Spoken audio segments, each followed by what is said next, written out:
The night air over the city felt cold long before the sun had fully disappeared. A pale gray fog drifted between rows of narrow brick houses, settling quietly against windows darkened by coal smoke. Thin trails of chimney soot moved slowly into the sky above London, where the evening bells had already faded into silence.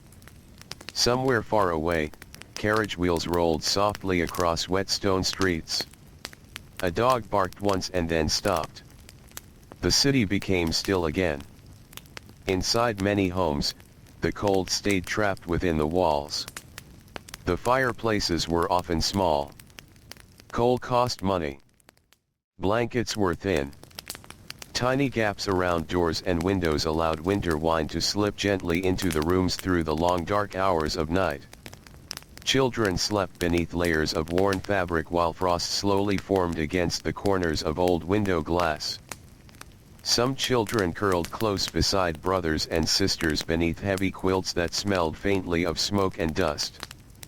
Others slept alone beneath rough wool blankets that scratched against tired skin. In poorer neighborhoods, entire families shared one room, breathing softly together in the darkness while weak candlelight trembled beside nearly empty fireplaces. The Victorian world often looked warm in paintings. Golden lamps glowed beside polished furniture. Christmas fires crackled brightly. Mothers wore soft shawls while children sat peacefully near glowing hearths. But for many ordinary families, warmth was something fragile. Something temporary. Something that disappeared quickly once the fire died down for the night. And children learned very early not to expect comfort. They learned to wake before sunrise when the room still felt icy against their faces. They learned how to dress quickly before numb fingers stiffened from cold air. They learned how to move carefully across freezing floors before morning fires had been lit. In many homes, winter mornings began in darkness. The streets outside remained silent except for distant footsteps and the occasional sound of carts bringing vegetables, coal, or milk into the waking city. Fog rested heavily over the rooftops. Damp air pressed softly against windows. The world seemed slow and sleepy. Small hands reached for cold clothing folded beside beds. Young boys pulled on stiff trousers while shivering quietly in dim candlelight. Young girls wrapped faded dresses around thin shoulders before tying aprons around their waists. Water inside wash basins sometimes carried a thin layer of ice across the top during the coldest weeks of winter. Children washed quickly. No one wanted to keep their hands inside freezing water longer than necessary. Many homes smelled faintly of damp wood, ashes, old fabric, and boiled potatoes. In wealthier houses there might be porridge warming near the kitchen fire. In poorer homes there was often only bread left from the day before, hard around the edges from sitting overnight in cold rooms. Outside, factory whistles sometimes sounded before dawn. The noise traveled through narrow streets and crowded alleys where workers slowly emerged from dark doorways wrapped in coats and scarves. Some children followed beside them, already beginning lives shaped by labor, cold weather, and exhaustion. Victorian childhood was rarely soft. Many children worked long before adulthood arrived. Some cleaned chimneys. Some carried water. Some stitched clothing beside dim workshop windows. Others sold flowers, newspapers, or matches while winter wind moved through crowded streets. Cold became part of daily life. A child walking through London before sunrise might feel fog settle gently against their cheeks while horse hooves echoed across stone roads nearby. Smoke from thousands of chimneys drifted low through the air, mixing with river mist from the Thames. Boots stepped through mud, ash, and puddles left behind by cold rain. The city never truly rested. Even at night, workers loaded cargo near the river docks beneath weak lantern light. Bakers prepared bread before dawn. Factory machines cooled slowly behind darkened windows. Somewhere in the distance, bells marked the passing hours while children slept in narrow beds beneath thin blankets. Many families could not afford enough coal to keep fires burning all night. So the warmth disappeared slowly after midnight. The edges of rooms became colder first. Then the blankets cooled. Then the air itself seemed sharp enough to sting tired lungs with every breath. Children often woke during the night simply to pull blankets closer around themselves. Some families shared warming pans. These metal containers, filled with hot coals, were slipped carefully beneath blankets before sleep. For a little while the beds felt warmer. But the heat faded long before morning arrived. In poorer homes there were rarely such comforts. Cold settled into walls, floors, and clothing. It stayed there quietly for weeks at a time during winter months. Children adapted because they had no choice. A young girl helping her mother wash clothes before sunrise learned how to ignore freezing fingers dipped repeatedly into cold water. A boy delivering newspapers through snowy streets learned how to stamp warmth back into his feet between deliveries. Tiny routines developed slowly over years. Hands stayed tucked beneath arms whenever possible. Scarves were wrapped twice around the neck. Families gathered close together near evening fires before the last pieces of coal were used. Warmth became something precious and temporary. In small countryside villages far from London, winter carried a different silence. The roads were quieter there. Frost settled over fields and fences during the early hours before dawn. Smoke rose slowly from cottages surrounded by bare trees and sleeping farmland. Children living in rural areas often woke to the sound of wind moving softly against wooden roofs. The cold entered through every crack. Farm children walked across frozen ground before sunrise to feed animals waiting quietly inside dark barns. Their boots pressed into stiff earth while pale morning light slowly appeared over distant hills. Breath drifted white into the air with every step.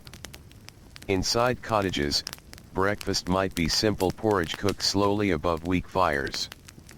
The smell filled small rooms while tired parents prepared for another long day of labor. Children sat close to fireplaces whenever possible, stretching cold hands toward small flames before returning outside to continue chores. There were no easy winters. Laundry still needed washing. Water still needed carrying. Animals still needed feeding. Bread still needed baking. The cold simply became another weight carried quietly through everyday life. Victorian schools were often cold as well. Small classrooms filled slowly with children wearing coats that remained damp from rain or fog outside. Wooden desks felt icy against fingertips during winter mornings. Teachers stood beside blackboards while weak daylight entered through narrow windows coated with condensation. Some classrooms had fireplaces, but not enough warmth reached every corner of the room. Children near the back often kept their hands hidden beneath desks to protect them from freezing air. Ink inside bottles thickened in the cold. Noses reddened. Shoes stayed wet for hours after walking through muddy streets. Lessons continued anyway. Children practiced handwriting while coal fires crackled faintly nearby.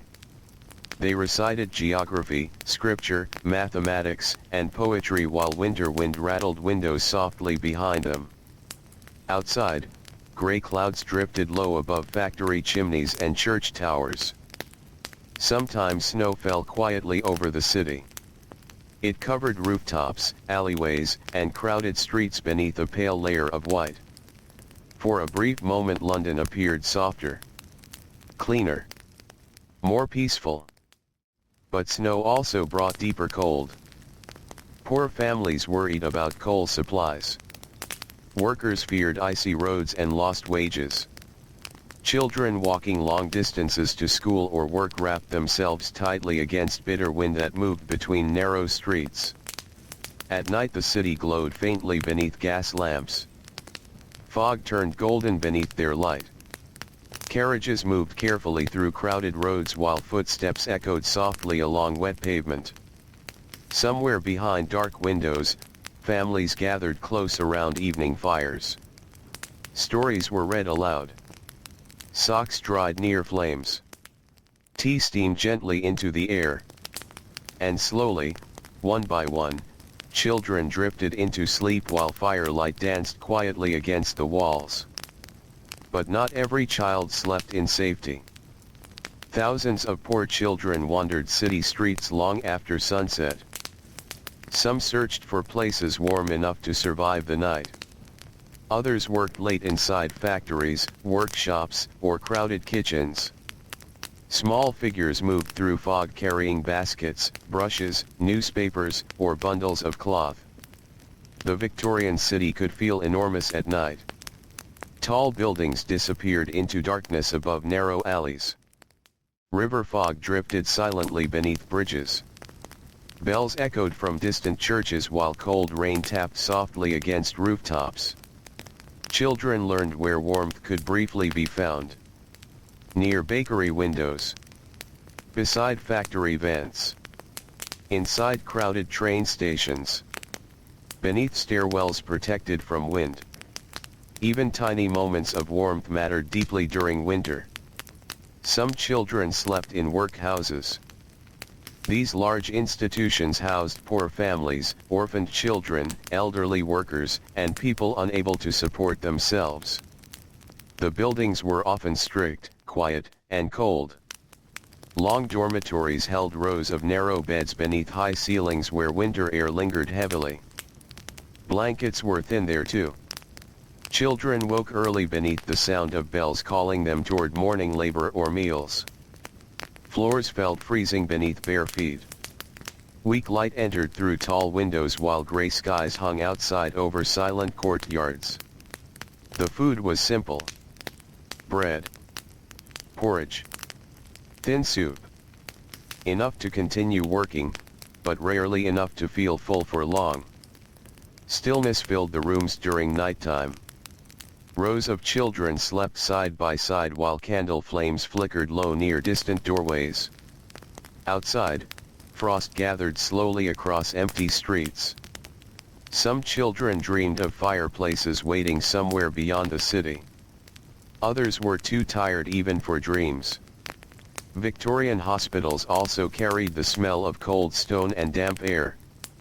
Sick children rested beneath rough blankets while nurses moved quietly between narrow beds. Coal fires burned when possible, but illness often spread easily through overcrowded rooms chilled by winter drafts. Coughing echoed softly through dark wards during nighttime hours. Windows fogged from breath and steam. Doctors walked carefully beneath gaslight while the city slept outside. For poor families, sickness during winter brought fear. A child already weakened by cold rooms, hard labor, or poor nutrition could become seriously ill very quickly. Bronchitis, pneumonia, and fever moved easily through crowded neighborhoods where dampness remained trapped inside homes. And yet daily life continued. Street sellers still opened stalls before sunrise. Factory whistles still called workers into the morning fog. Children still carried water, cleaned floors, washed clothes, and delivered goods through icy streets.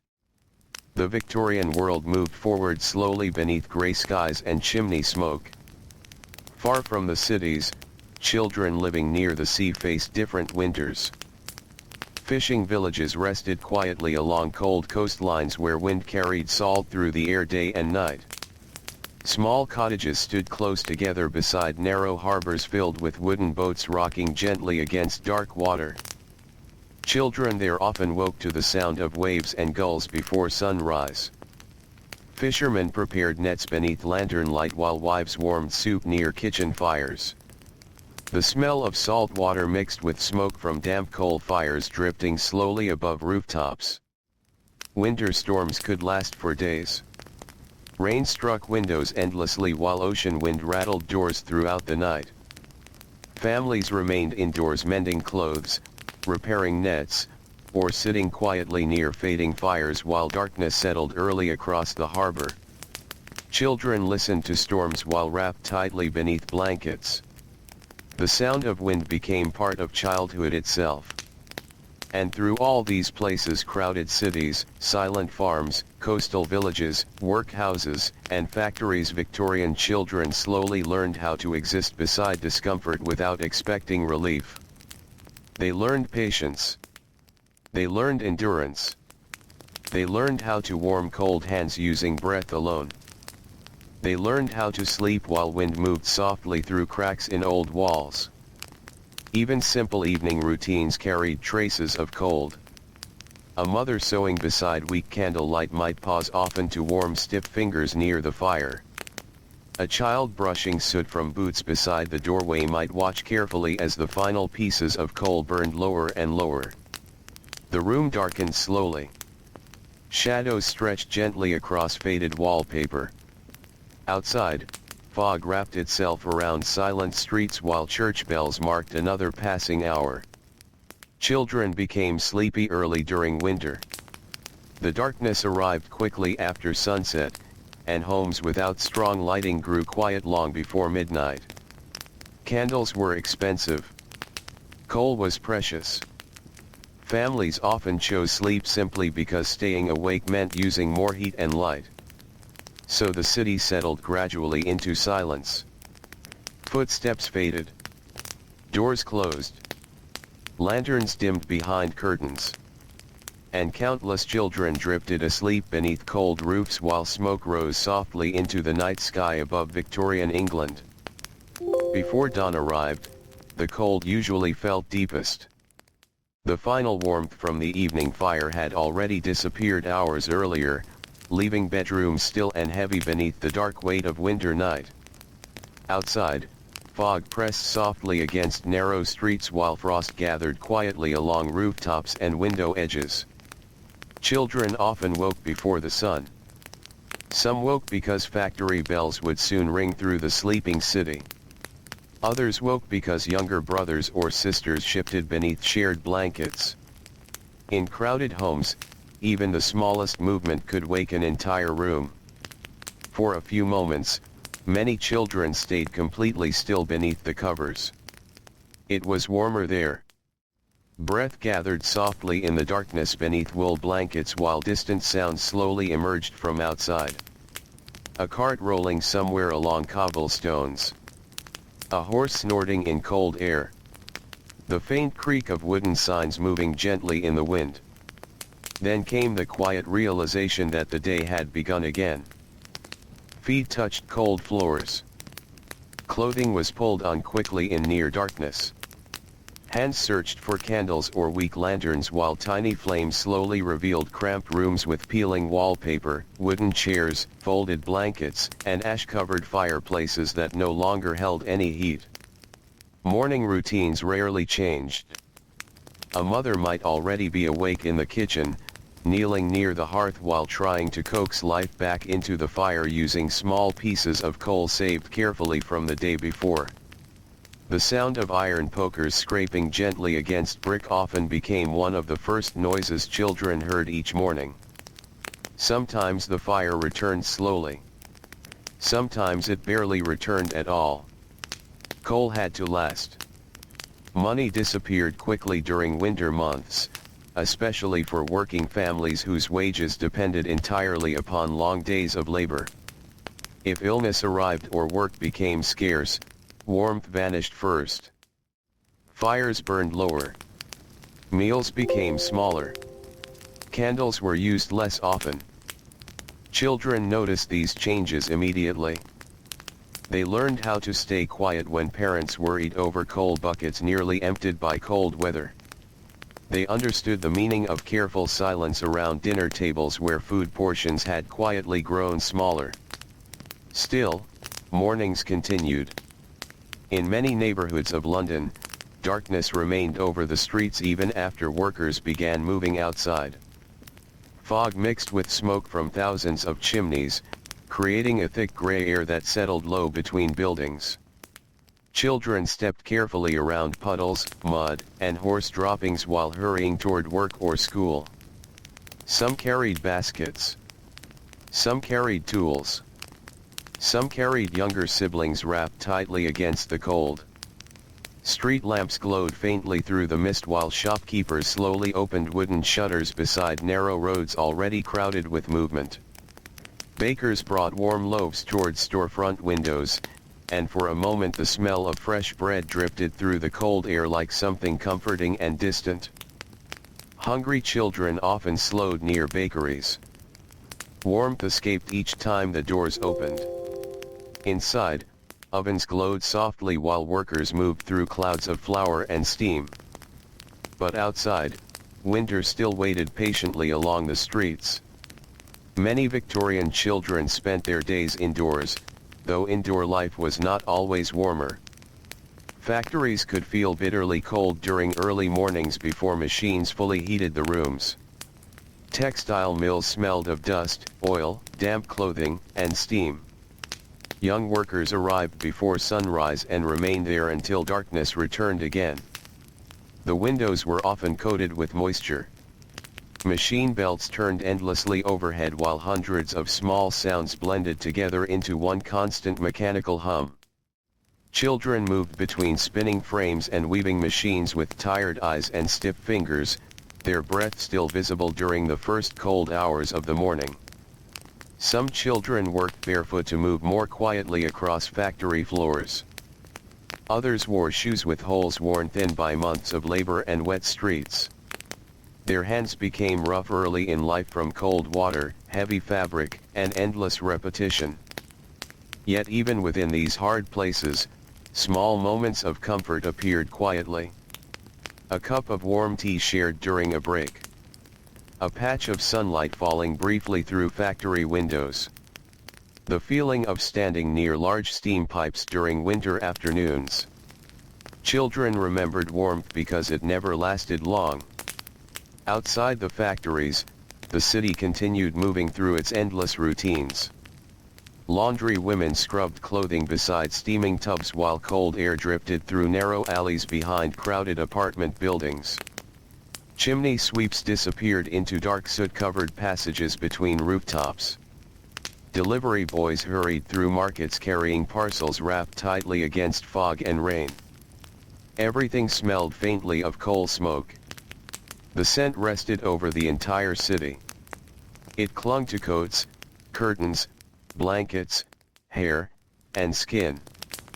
By evening, children returning home carried the smell with them into tiny kitchens and crowded bedrooms where weak fires waited quietly in dark hearths. Afternoons during winter often seemed dim even before sunset. Gray clouds covered the sky for days at a time. Weak daylight filtered softly through smoke and fog, giving streets a muted stillness. Horses moved slowly beside crowded sidewalks while riverboats drifted carefully along the Thames beneath cold mist. Children walking home from work or school sometimes paused near shop windows glowing with gaslight. Toy stores displayed painted soldiers, dolls, and tiny wooden trains behind frosted glass. Bakeries showed cakes dusted lightly with sugar. Tailor shops hung heavy coats inside warm rooms lit by golden lamps. These windows felt almost dreamlike against the dark streets outside. Most working children knew such things belonged to other lives. Still, they stopped to look for a few quiet seconds before continuing home through the cold. Evening arrived early. The city darkened long before supper had been prepared. Lamps flickered alive along narrow streets while fog thickened around bridges and alleyways. Inside homes, families gathered close around whatever warmth remained. Cooking fires became the center of the household. Pots of soup simmered slowly above low flames. Bread warmed beside iron grates. Steam rose gently into cramped kitchens where tired parents sat quietly after long hours of labor. Children often completed chores before resting. Shoes needed cleaning. Water needed carrying. Ashes needed emptying. Younger siblings needed washing and preparing for bed. Many girls learned household labor almost as early as they learned to walk. They swept floors, scrubbed clothing, peeled potatoes, stitched torn fabric, and watched babies while mothers worked endlessly around them. Boys often assisted fathers or older brothers with deliveries, repairs, hauling coal, or stable work. Childhood blended quietly into responsibility. And through all of it, the cold remained nearby. Winter evenings carried a particular silence once the streets outside began settling into darkness. The sounds of the city softened slowly beneath fog and snowfall. Footsteps became fewer. Carriages moved less often. Even factory whistles eventually faded into stillness. Inside many homes, children gathered near fireplaces before bedtime. Some listened to stories read softly from worn books. Others simply rested in silence while staring into weak flames glowing orange against dark brick. The warmth touched only one side of the body at a time, leaving backs and feet still chilled by the room around them. Candlelight flickered gently across tired faces. Mothers repaired clothing beneath dim light while fathers removed heavy boots beside the hearth.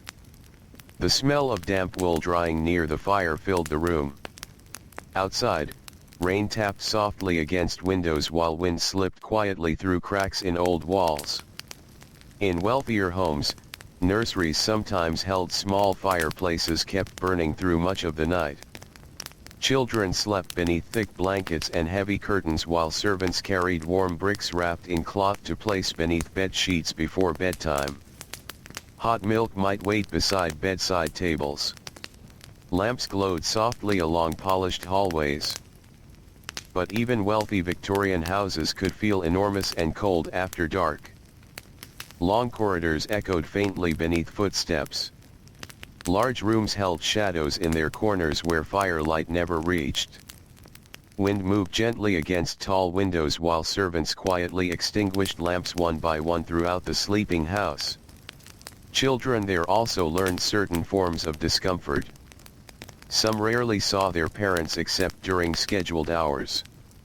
Others feared strict governesses, silent hallways, or lonely bedrooms far from warmth and company. Victorian life carried its own quiet heaviness across every social class, though poverty made it far harsher. Far away from London, winter settled differently over industrial towns in northern England. Factory chimneys rose above rows of brick houses built quickly for workers arriving from the countryside. Coal smoke darkened the air there almost constantly. Snow falling through such towns often turned gray before touching the ground. Children walked narrow streets lined with soot-covered buildings and puddles blackened by ash. The cold mixed with dampness from canals and rivers running beside mills and warehouses. Laundry hanging outdoors stiffened into frozen shapes beneath pale skies. Inside mill towns, life moved according to factory bells. Workers woke together, ate together, labored together, rested together. Entire neighborhoods followed the rhythm of machines. Children learned this rhythm from infancy. They learned when whistles would sound before sunrise. They learned when crowds would fill the streets after dark. They learned how to sleep despite the distant grinding hum of machinery that never seemed to fully disappear from the air. At night, smoke drifted low above rooftops while tired families prepared for another morning already waiting just a few hours ahead. Some evenings brought tiny moments of beauty. Snowflakes turning softly beneath gas lamps. Warm light glowing through bakery windows. Church bells moving quietly across frozen streets. A child holding a cup of hot broth between cold hands. These moments remained small, but they mattered deeply. Victorian children became experts at finding comfort inside ordinary things. A dry pair of socks. A seat close to the fire. The smell of onions cooking slowly in soup. A blanket warmed briefly beside the hearth before bedtime. A cat sleeping near tired feet. Winter illnesses often arrived silently. A cough that lingered too long. A fever beginning during the night. A child growing pale beside the fire after days of cold labor and damp weather. Doctors could do little for many sicknesses then. Poor families especially feared winter disease because treatment cost money they did not have. Mothers sat awake through long nights beside sick children while candles burned low near bedsides. Outside, snow continued falling quietly over dark streets. Inside, water simmered slowly above fires while cloth soaked in cool bowls waited beside tired hands. The entire house seemed to hold its breath during such nights. Sometimes children recovered slowly once spring returned. Sometimes the bed simply became empty. And still the city moved forward. Morning fog returned. Factory whistles sounded again. Street sellers opened their stalls. Bread baked. Coal smoke rose. The Victorian world rarely paused for grief. Yet children continued growing inside this life of cold rooms, long labor, dim winters, and small comforts carefully protected against hardship. And as the years passed, many learned something very quietly. Warmth was not only fire. It was closeness. It was shared soup after dark. It was sisters sleeping shoulder to shoulder beneath blankets. It was fathers carrying sleepy children upstairs after long evenings near the hearth. It was mothers mending coats late into the night so their children might walk through winter with slightly less cold touching their skin. Beyond the city, the countryside rested beneath pale moonlight. Frozen fields stretched silently toward dark hedgerows where frost covered bare branches in silver. Small cottages glowed faintly from within while farm children slept deeply after long days of labor outdoors. Some dreamed beside the sound of distant windmills turning slowly through cold night air. Others slept while rain tapped softly against roofs above narrow attic rooms. And across Victorian England, in towns, villages, harbors, factories, and crowded city streets, countless children drifted quietly through another winter night, learning little by little how to live without expecting warmth to stay for long. By the middle of winter, the cold no longer felt surprising. It became part of the walls, part of the clothing, part of the breath drifting softly through dim rooms before sunrise. Children stopped reacting to it with complaint because complaint changed nothing. The frost still gathered along window corners. The floorboards still felt icy beneath bare feet. The morning still arrived dark and gray beyond the curtains. In many homes, the first child awake became responsible for helping start the day. A young boy might kneel beside the fireplace while rubbing sleep from tired eyes, arranging yesterday's ashes carefully to make room for fresh coal. A girl might carry water from an outdoor pump while dawn remained hidden behind fog and chimney smoke. The metal handle of the pump often burned with cold against small hands. Water splashed into buckets while nearby rooftops dripped slowly with melted frost. Somewhere in the distance, factory whistles prepared to sound across the waking city. Children returned indoors quickly when they could. The kitchen always felt slightly warmer than the rest of the house, even before the fire fully awakened. The smell of damp coal, weak tea, and bread crusts waiting near the stove slowly filled the air while mothers moved quietly through early chores. Victorian kitchens rarely rested. Long before sunrise, someone was already stirring soup, boiling water, peeling vegetables, kneading dough, or scrubbing dishes from the previous night. Small rooms filled with steam while cold windows gathered moisture from cooking fires. For many children, warmth existed only in passing moments near these fires. A few minutes holding hands close to the flames before leaving for school. A brief pause beside the oven after carrying in coal. The comfort of standing near steaming laundry before wet clothing cooled again. These moments became deeply familiar. Outside, the city street slowly emerged beneath pale morning light. Fog drifted low over rooftops and bridges while horses pulled wagons through muddy roads already crowded with movement. Coal delivery carts rattled over stone streets. Bakers opened shop doors.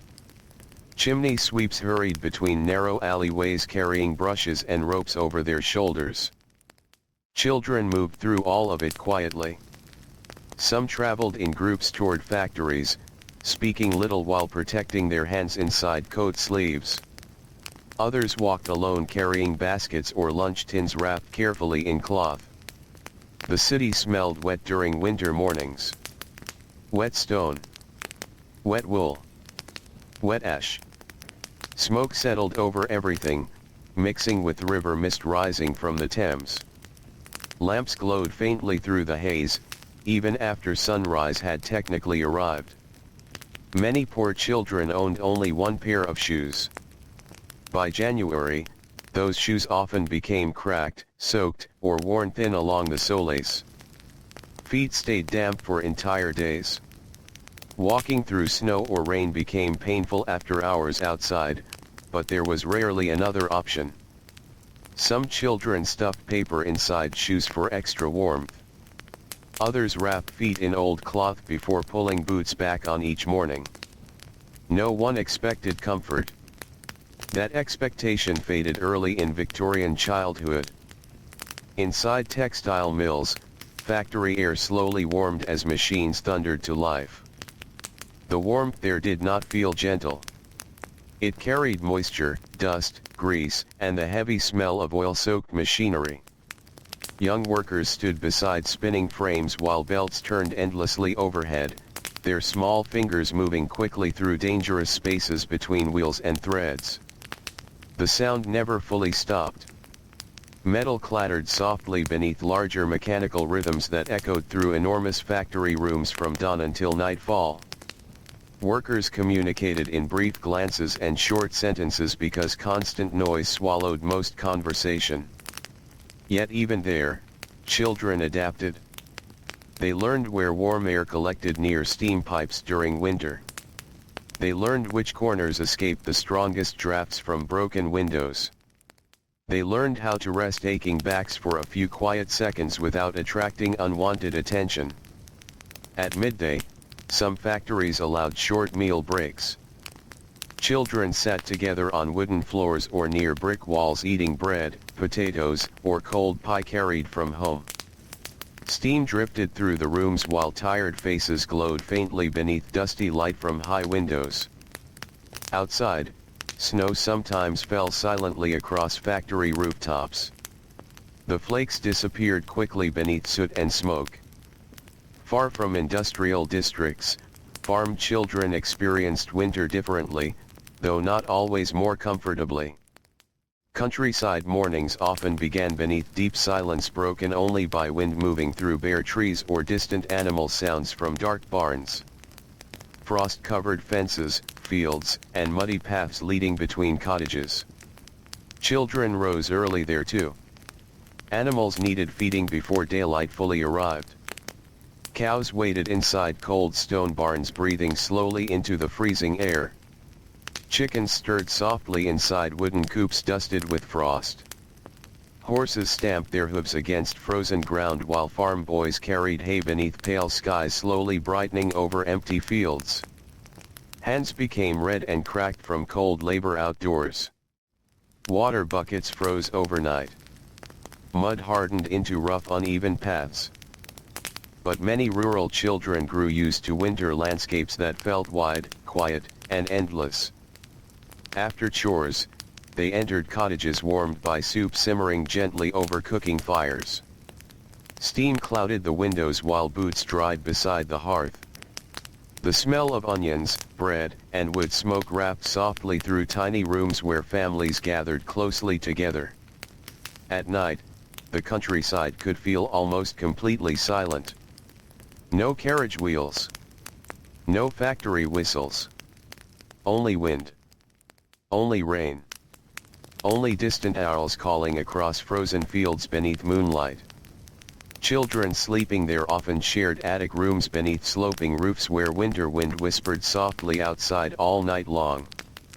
Back in London, evening crowds thickened as darkness returned early once again.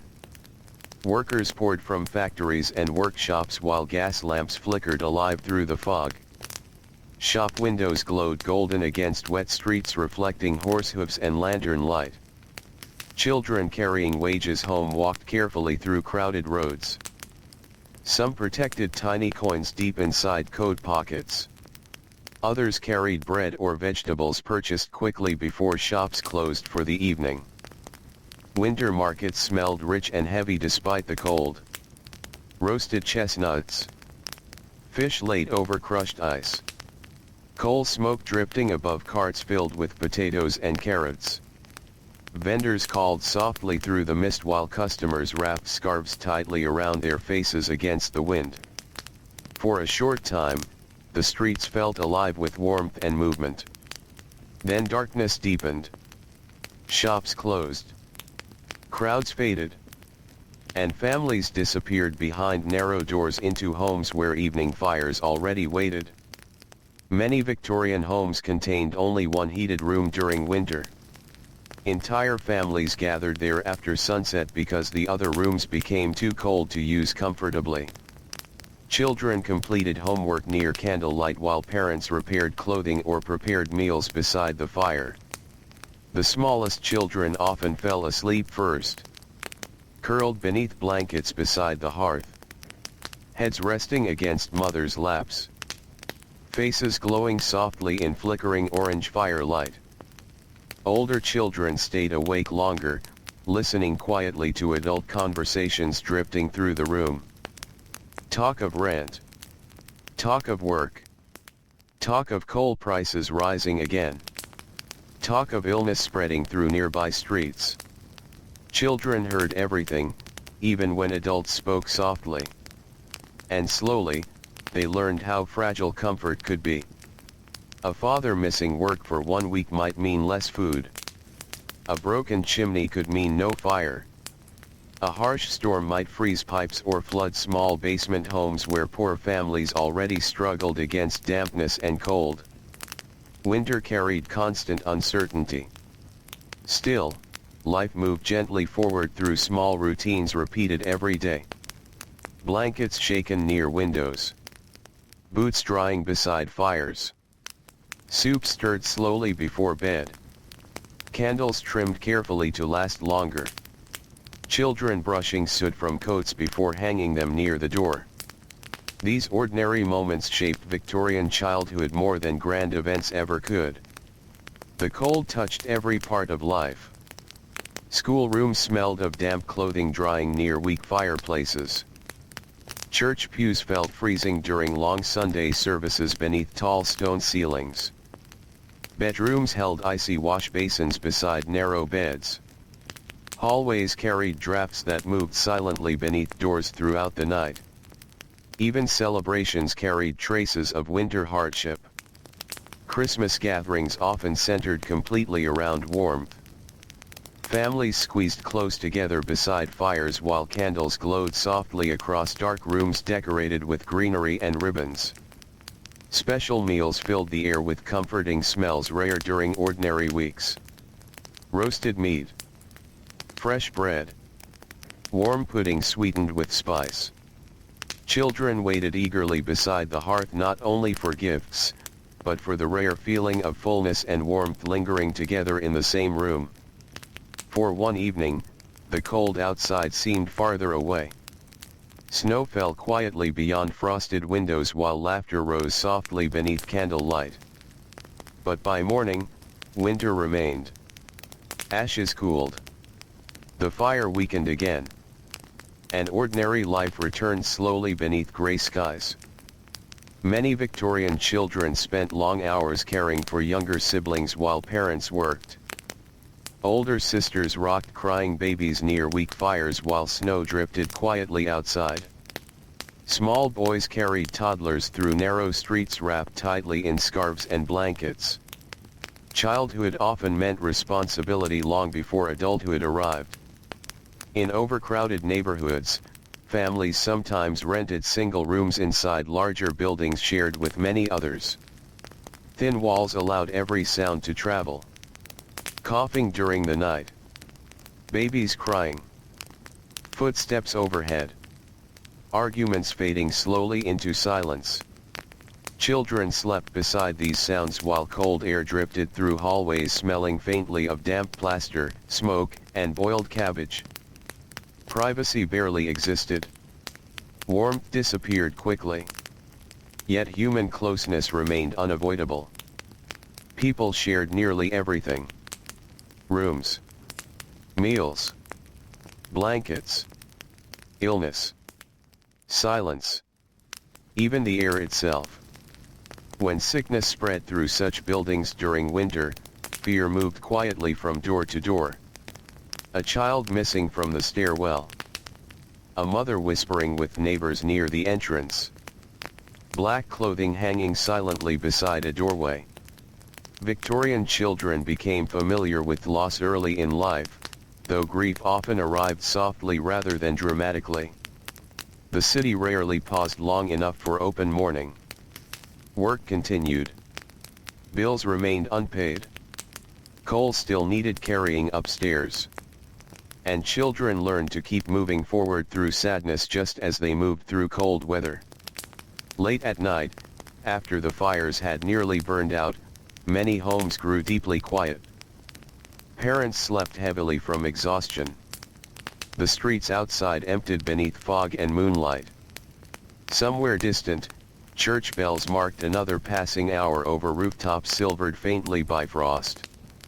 Children sleeping beneath worn blankets shifted closer together unconsciously, searching for warmth even in dreams.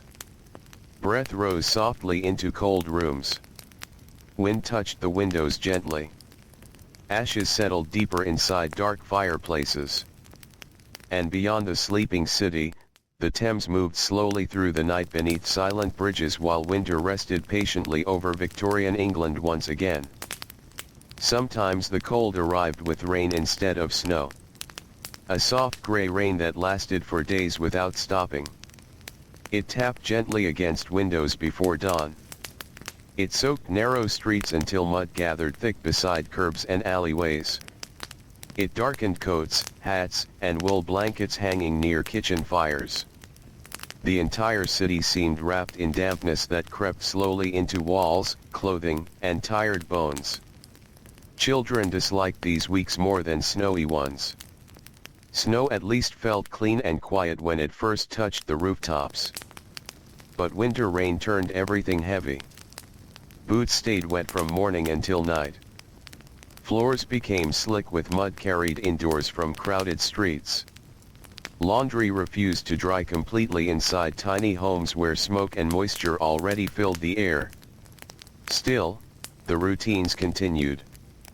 A young girl might wake before sunrise to the sound of rainwater sliding through broken gutters outside her window. She would dress quickly in the dim light, fastening stiff buttons with cold fingers while the room smelled faintly of damp blankets and yesterday's ashes. Beside her, younger siblings still slept beneath patched quilts.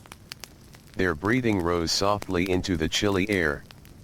Downstairs, a weak fire struggled inside the hearth while her mother stirred porridge slowly with tired hands. Steam drifted upward into the dark kitchen where rain tapped endlessly against the glass. There was comfort in these familiar sounds. The scrape of spoons. The crackle of damp coal. The quiet movement of family members beginning another day together. Outside, London already stirred beneath the rain. Horses pulled carts through puddles reflecting gas lamps still glowing faintly in the morning fog. Street sweepers pushed water and mud toward drains along crowded roads. Delivery boys hurried beneath dripping rooftops while factory workers disappeared into grey mist moving toward mills and workshops. The rain softened every sound. Footsteps became quieter. Voices seemed distant. Even carriage wheels rolling across stone streets felt muted beneath the weather.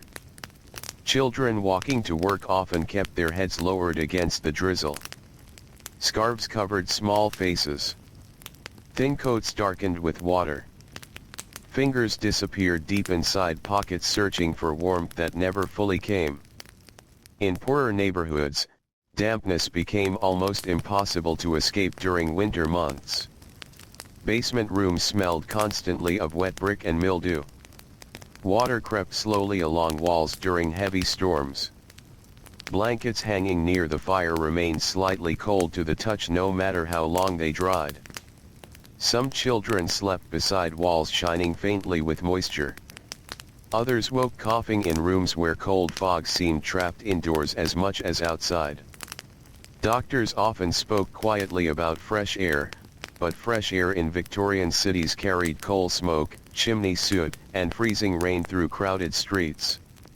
For poor families, there was rarely a perfect choice between warmth and health. So they endured what they could. In wealthier districts, servants worked endlessly to fight the cold and dampness inside large houses. Young kitchen maids rose long before the family awoke, kneeling beside enormous stoves while coaxing fires back to life in dark silent rooms. Coal scuttles scraped softly across stone floors. Candles flickered through narrow servant hallways beneath tall sleeping houses. Even wealthy homes could feel lonely during winter mornings.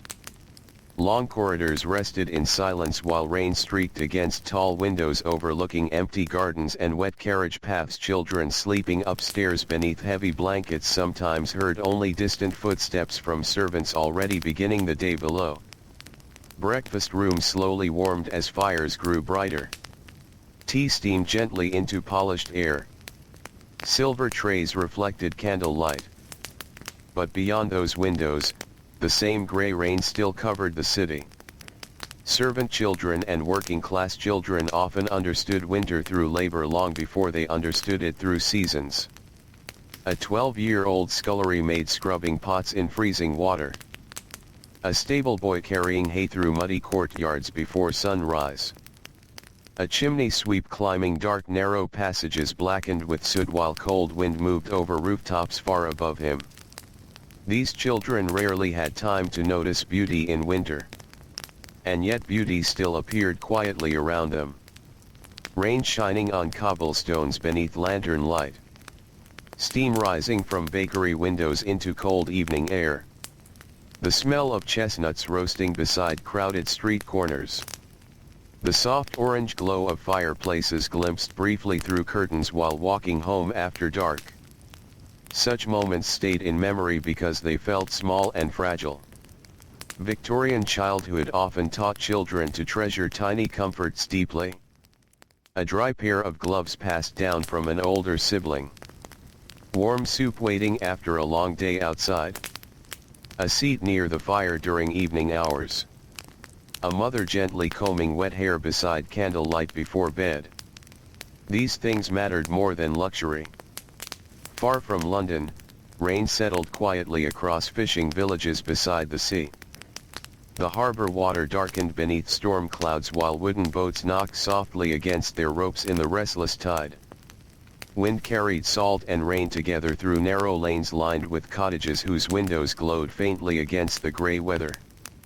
Children there often helped mend fishing nets indoors during stormy days. They sat near small fires beside fathers and grandfathers whose rough hands moved steadily through tangled rope and damp canvas.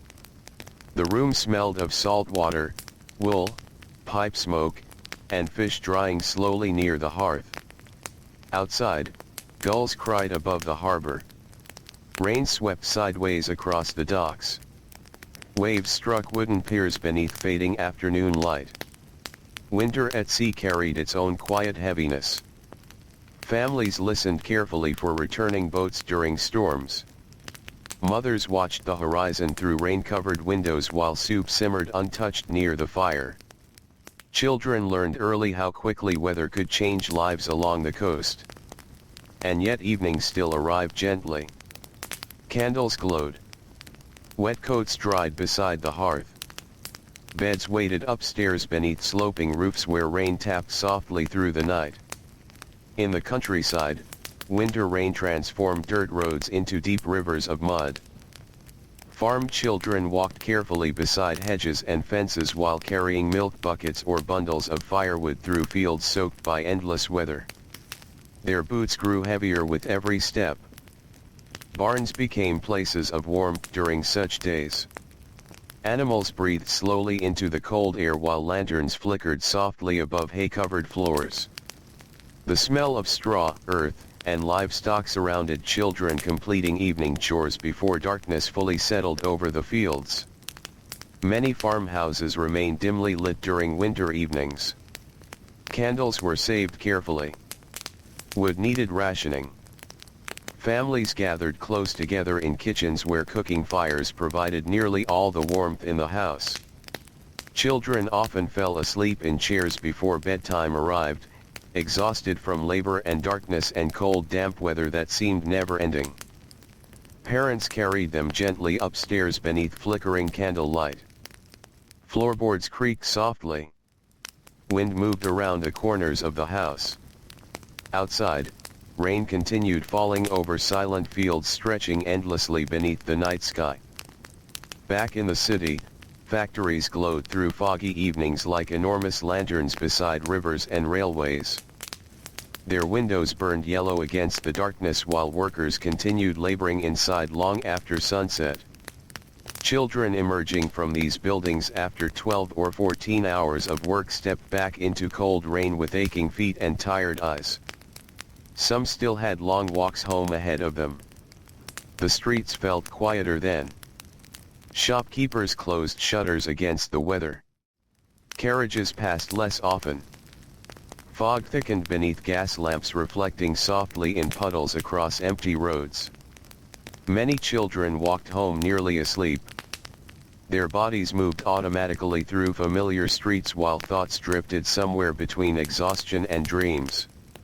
The smell of soup or coal smoke from nearby houses sometimes reminded them suddenly of home waiting ahead. Home rarely meant comfort in the modern sense. But it meant shelter. It meant familiar voices. It meant knowing where the floor creaked near the stairs and how the kitchen looked when firelight touched the walls after dark. For Victorian children, these ordinary details became deeply important. Especially during winter. Especially during nights when cold rain moved endlessly through the city beyond the windows. In crowded tenement buildings, evening routines unfolded almost identically from room to room. Mothers stirred pots over weak flames. Fathers removed soaked boots beside the door. Children hung wet scarves near the fire before rubbing warmth slowly back into stiff hands. The smell of cooking drifted through hallways shared by many families living close together. Boiled potatoes. Onions. Cabbage soup. Tea. Coal smoke wrapped itself around every scent. Above and below, footsteps echoed through the building while babies cried softly somewhere behind thin walls. A radio did not yet fill these rooms. No electric glow hummed through the night. Only voices. Only firelight. Only rain. Children entertained themselves quietly during such evenings. Some practiced reading beside candlelight while tracing words carefully with tired fingers. Others listened to stories told softly by grandparents who remembered older winters before factories and railways had spread so widely across England. Stories drifted gently through the warmest room in the house while rain whispered outside. A child half asleep beneath a blanket might listen to those voices without fully understanding the words, comforted simply by the rhythm of familiar sound. Then bedtime arrived once again. Candles were extinguished carefully to save wax. Ashes settled lower inside the hearth. Parents checked doors against the wind before climbing narrow staircases toward freezing bedrooms waiting above. Children slipped beneath cold blankets and curled close together for warmth. The mattress felt icy at first. Sheets carried the chill of unheated rooms. but slowly body heat gathered beneath the blankets while rain continued tapping softly against rooftops and windows across the city. Some children fell asleep immediately from exhaustion. Others remained awake listening to winter itself. The creak of old houses shifting in the wind. The distant roll of carriage wheels. Water dripping steadily from gutters outside. Church bells sounding faintly through fog and darkness somewhere beyond the crowded streets. And as midnight slowly passed over Victorian England, thousands of children rested quietly beneath damp roofs and smoky skies, learning once more how to live gently beside cold, fatigue, and the small precious warmth found only in ordinary human closeness. There were mornings when the fog became so thick that the city almost disappeared. Children woke into darkness that did not seem to lift even after sunrise should have arrived. The windows showed only grayness pressing softly against the glass. Chimney smoke drifted low through the streets, unable to rise properly into the heavy winter air. London became quieter on such mornings. The fog swallowed sound. Horse hooves echoed dully against wet stone roads. Factory whistles sounded distant and strange, as though coming from somewhere far beyond the river. Even voices near the doorway felt softened by the thick damp air waiting outside. Children preparing for the day moved carefully through dim rooms lit by weak candlelight. The cold lingered heavily inside the house because sunlight could not reach the windows. A girl tying her boots near the hearth might glance toward the fire again and again before leaving, trying to gather as much warmth as possible before stepping outdoors. Mothers wrapped scarves tightly around thin shoulders. Fathers buttoned worn coats while coughing softly into rough hands reddened by years of labor and cold weather. Younger children still half asleep stood silently beside the fire waiting for breakfast bowls to be filled. Sometimes breakfast was only bread and tea. Sometimes porridge if oats were available. Sometimes nothing warm at all. Yet families still gathered together for those few quiet moments before the day separated them once again into factories, kitchens, workshops, schools, markets, and streets. Outside, the fog waited patiently. Street lamps continued glowing long after morning because the darkness remained too heavy for daylight alone. Children walking through narrow alleyways often disappeared from view only a few steps ahead. Their boots splashed softly through puddles hidden beneath the mist. The city smelled strongly of coal during these hours. Smoke settled close to the ground, mixing with river moisture and damp winter air. Breathing sometimes felt difficult, especially for children already weakened by illness or exhaustion. Still, the streets remained crowded. Vendors opened stalls beneath dripping awnings. Milk carts rattled slowly through the fog. Dock workers moved carefully near the river while lanterns swung gently beside dark warehouses. Children learned early how to navigate these mornings almost by instinct. They memorized familiar corners, church bells, shop signs, and narrow paths through crowded streets where visibility faded into grayness after only a short distance. Some carried tiny lanterns when traveling before dawn. Others simply followed the movement of workers heading toward factories. The fog turned everyone into shadows. Inside schools, damp coats hung beside classroom doors while children rubbed warmth back into stiff hands before beginning lessons. Teachers wrote across blackboards beneath weak light from windows barely visible through the mist outside. The rooms often smelled of wet wool and chalk dust. Students near the fireplaces fought sleep during long winter afternoons while rainwater dripped softly from boots lined along the wall. Ink froze less often during foggy weather than during sharp frosts, but dampness brought its own discomfort. Pages curled slightly with moisture. Wooden desks felt clammy beneath resting arms. Children coughed quietly into handkerchiefs while reciting lessons learned by memory. Outside the classroom windows, London remained hidden. The world beyond the glass looked pale and endless. In factories, gas lamps burned throughout the day because natural light could barely enter through the fog. Textile workers moved through dim rows of machinery while steam and smoke thickened the already heavy air. Young children there often grew tired quickly during winter. The darkness affected everyone. Without sunlight, the long work hours seemed endless. Morning blended slowly into afternoon beneath the same gray dimness until finally evening arrived almost unnoticed. When workers emerged outside after dark, the city looked nearly unchanged from the morning they had entered. The same fog. The same lamps. The same cold moisture resting against skin and clothing. For many Victorian children, winter felt like one long endless night broken only briefly by weak daylight. At home, families fought against darkness as carefully as they fought against cold. Candles cost money. Lamp oil cost money. Coal cost money.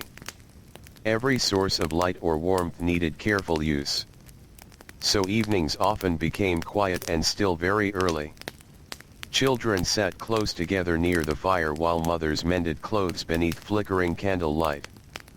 Fathers sometimes read newspapers slowly beside the hearth if they could afford them, holding pages carefully near the flame to catch enough light. Outside, the fog pressed softly against the windows. The room itself became a small island of warmth surrounded by darkness and cold. Such evenings could feel strangely peaceful despite hardship. Soup simmered slowly over the fire. A kettle hissed gently. Someone yawned softly after a long day of labor. Children resting on the floor near the hearth listened to adult voices drifting above them while sleep slowly gathered behind their tired eyes. The smallest comforts became deeply meaningful during winter months. A blanket warmed beside the fire before bedtime. A baked potato held carefully between cold hands. The smell of bread rising slowly in the oven. A younger sibling asleep against your shoulder. Victorian children often learned gratitude through scarcity. Not because hardship was noble, but because small moments of ease stood out so clearly against daily discomfort. Far beyond London, winter fog settled differently over the countryside. There the mist moved slowly across open fields and rivers before sunrise, wrapping hedges and bare trees in pale silence. Farm cottages appeared softly through the haze while lanterns glowed near barn doors already opened for morning chores. Children walking through fields before dawn often heard sounds before seeing anything clearly. The low call of cattle. The rustle of chickens. The distant bark of dogs somewhere beyond the fog. Their boots pressed into frozen earth softened slightly by damp weather. Breath drifted white into the still air while frost clung quietly to fences and branches around them. Life remained physically demanding there too. Wood needed chopping. Animals needed feeding. Water needed carrying from pumps stiffened by cold weather. Farm children grew strong from labor, but strength did not protect them from exhaustion. By evening, many sat nearly asleep beside the fire while mothers finished cooking supper in kitchens glowing softly beneath candlelight. In fishing villages, fog horns echoed mournfully through the darkness near the sea. Children woke listening to those distant sounds moving across cold harbor water before dawn. Fishing boats disappeared completely into the mist only a short distance from shore, their lanterns fading quietly into grayness. Families waited anxiously during such weather. The sea could become dangerous when visibility vanished. Mothers stood near windows watching the harbor while rain tapped softly against the glass. Children played quietly indoors beneath low ceilings blackened slightly by years of smoke from cooking fires. Even there, warmth remained temporary. The fire needed constant feeding. Wet clothing hung near the hearth but never fully dried. Cold wind slipped beneath doors carrying the smell of salt water into every room. Yet home still meant shelter from the endless gray world outside. At night, Victorian cities looked almost dreamlike beneath winter fog. Gas lamps glowed in soft golden circles along empty streets while carriage wheels rolled slowly through darkness. Church towers disappeared above the mist. Riverboats moved silently beneath bridges where lantern reflections trembled gently across black water. Children asleep in attic rooms sometimes heard these distant city sounds through the night. A whistle far away. Footsteps below.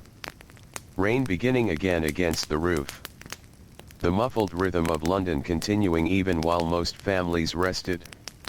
In poorer districts, overcrowded rooms grew quieter after midnight. Babies finally slept.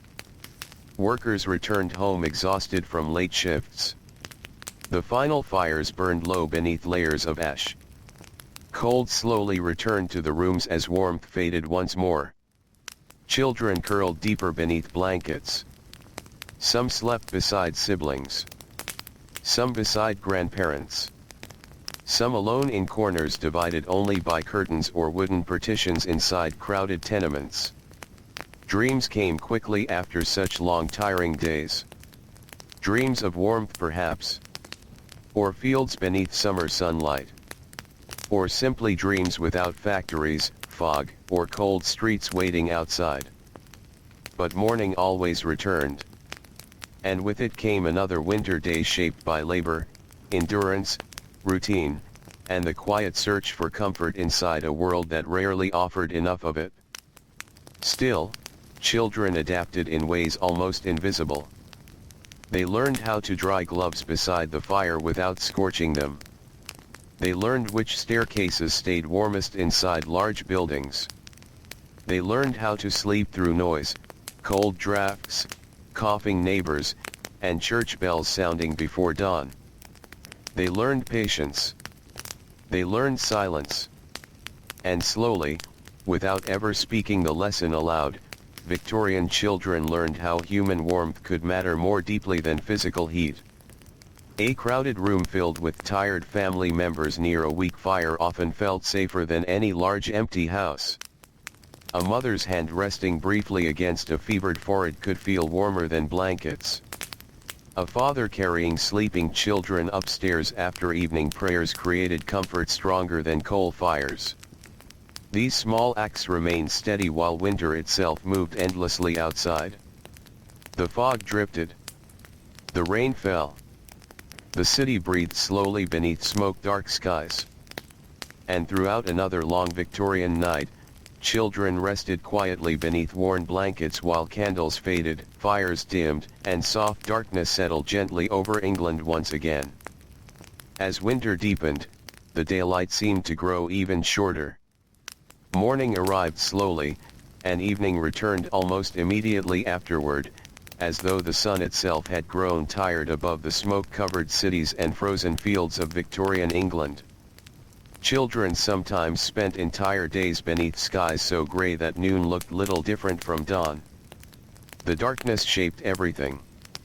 It shaped how people worked, how they rested, how they spoke quietly beside the fire after supper. It shaped childhood itself.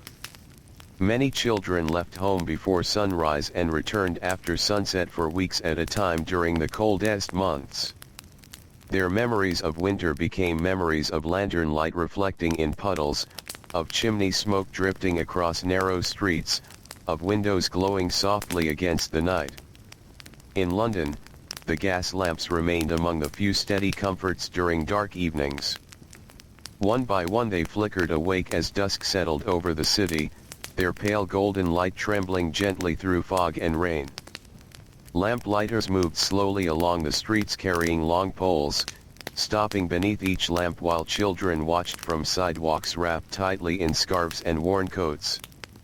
The small flames glowed warmly against the cold darkness. Yet they also revealed the tired faces moving beneath them. Factory workers with bent shoulders. Mothers carrying baskets through crowded markets. Children hurrying home beside dripping buildings and muddy roads. The city felt endless at night. Rows of houses stretched through the fog while church towers disappeared above the mist. Somewhere beyond the rooftops, the Thames moved silently through the dark, carrying barges beneath bridges where weak lanterns sway gently in the cold air. Many children living near the river woke each morning to the sound of water and distant ships. Dock neighborhoods carried their own winter atmosphere. The smell of wet rope, coal smoke, fish, and river mud lingered constantly in the air. Warehouses rose dark and enormous beside narrow streets crowded with workers unloading cargo long before sunrise. Children there often worked as messengers, errand runners, or helpers carrying small loads between docks and shops. Winter mornings near the river felt especially cold. Fog rolled thickly across the water while icy wind moved through narrow alleys between warehouses. Boys carrying parcels beneath their coats stamped warmth back into their feet whenever they stopped moving. Girls selling flowers near bridges rubbed their hands together while watching steam rise from nearby food carts. Warm food became deeply important during winter. Even simple meals offered comfort beyond hunger itself. A bowl of hot broth, stewed vegetables, fresh bread pulled from the oven, tea steaming beside tired hands. These things softened the cold for a little while. In poor homes, meals were often plain but filling when possible. Potatoes boiled slowly beside the fire while cabbage soup simmered in blackened pots. Families ate close together in cramped kitchens where windows rattled softly in the wind.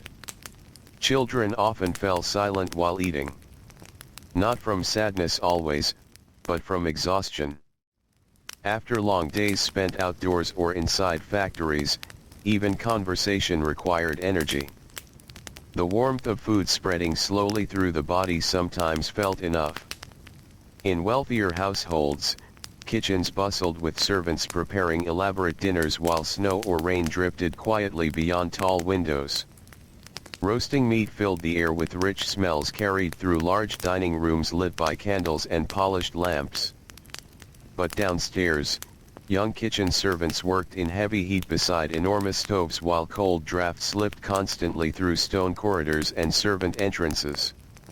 Even inside grand houses, warmth was uneven. The wealthy experienced winter differently, but not entirely without discomfort. Large Victorian homes often held icy bedrooms, freezing hallways, and windows coated in frost by morning.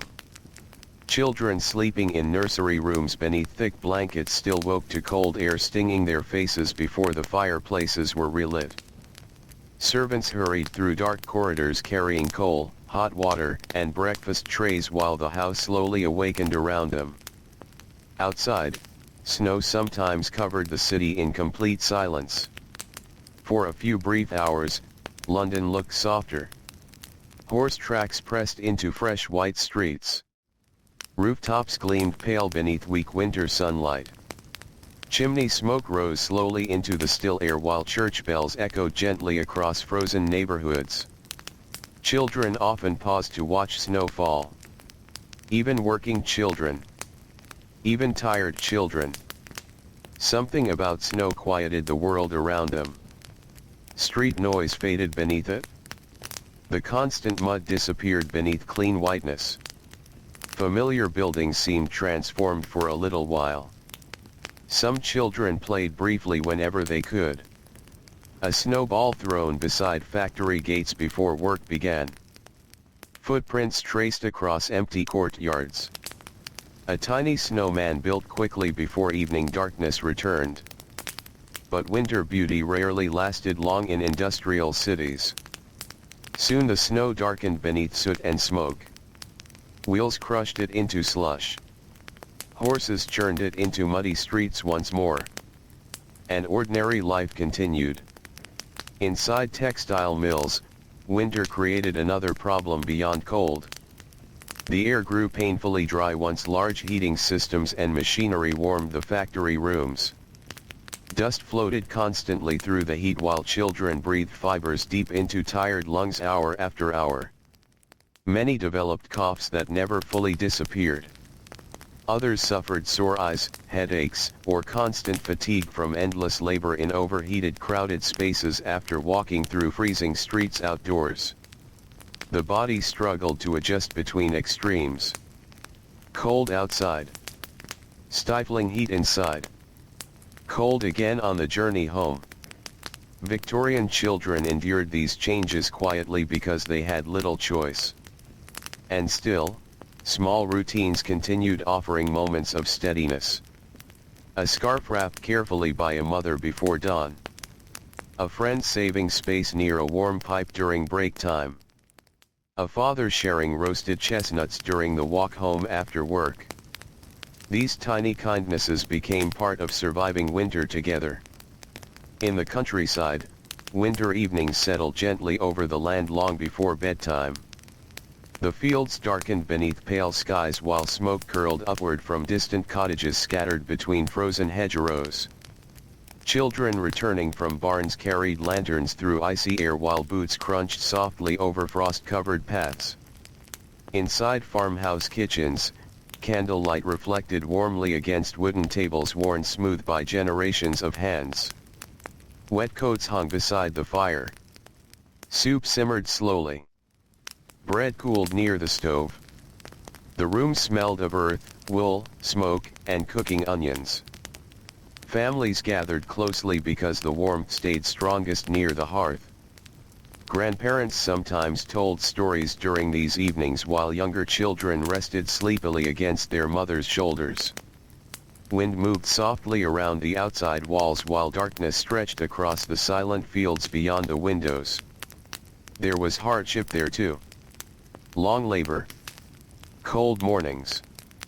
Illness spreading through isolated villages. But there were also moments of deep stillness rarely found in the cities.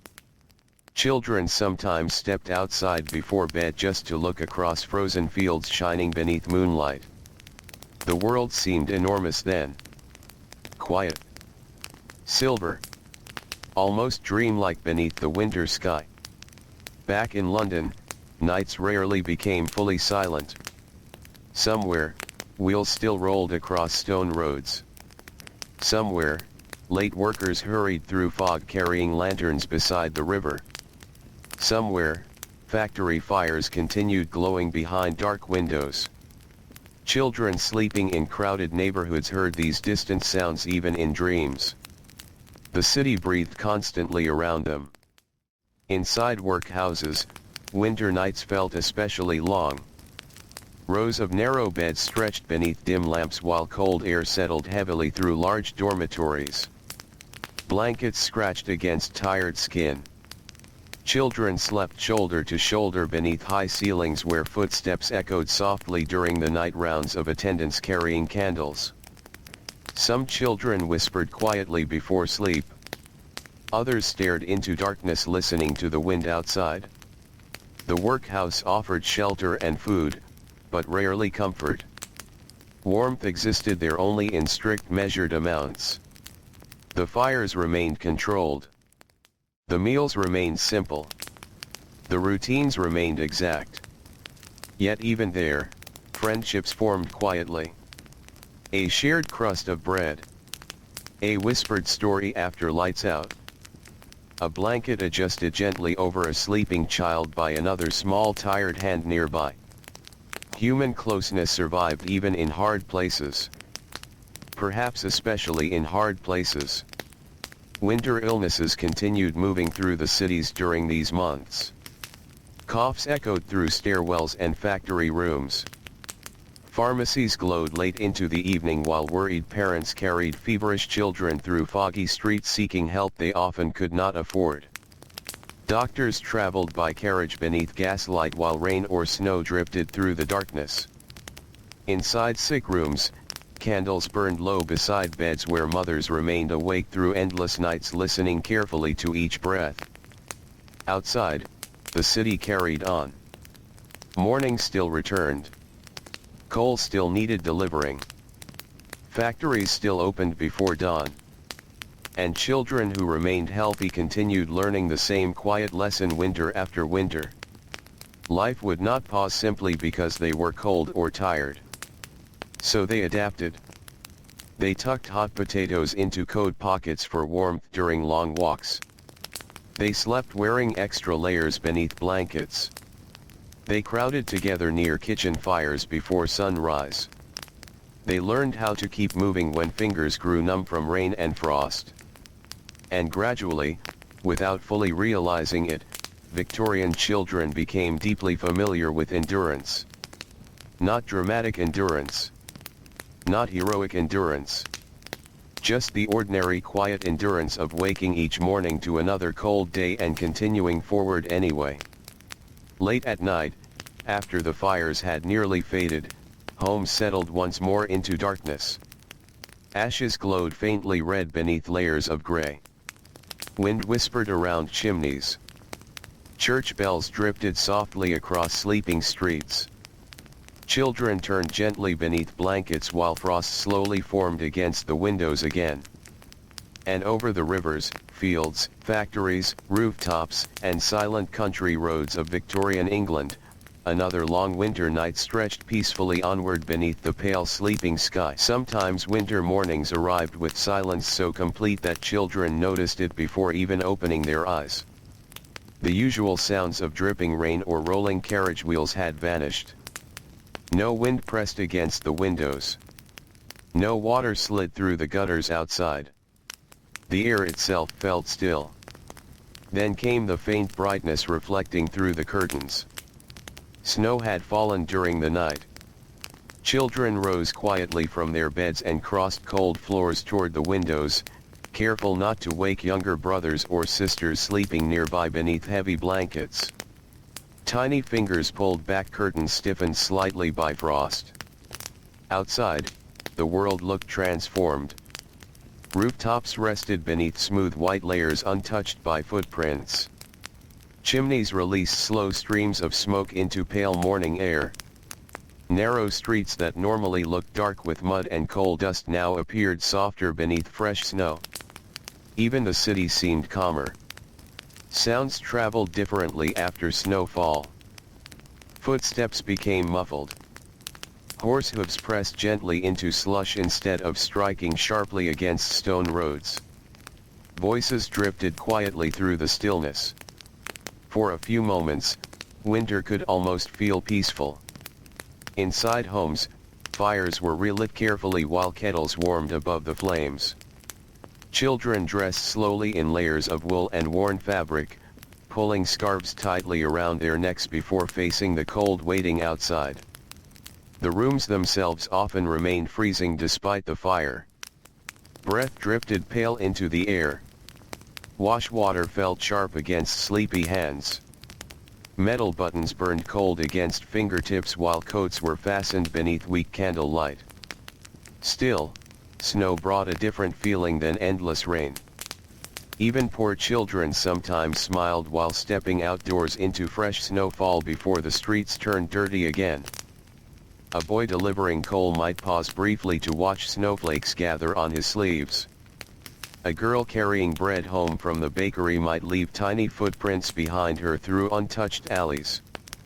Children walking toward factories sometimes brushed snow from one another's shoulders while laughing softly in the freezing morning air. Such moments never lasted very long. The city always returned to work. By midday, wagons and horses had churned many streets into gray slush mixed with soot and mud. Snow darkened quickly beneath coal smoke drifting from thousands of chimneys across London. But traces of beauty remained. Icicles hanging quietly from rooftops. Steam rising from warm bakery doors into cold white air.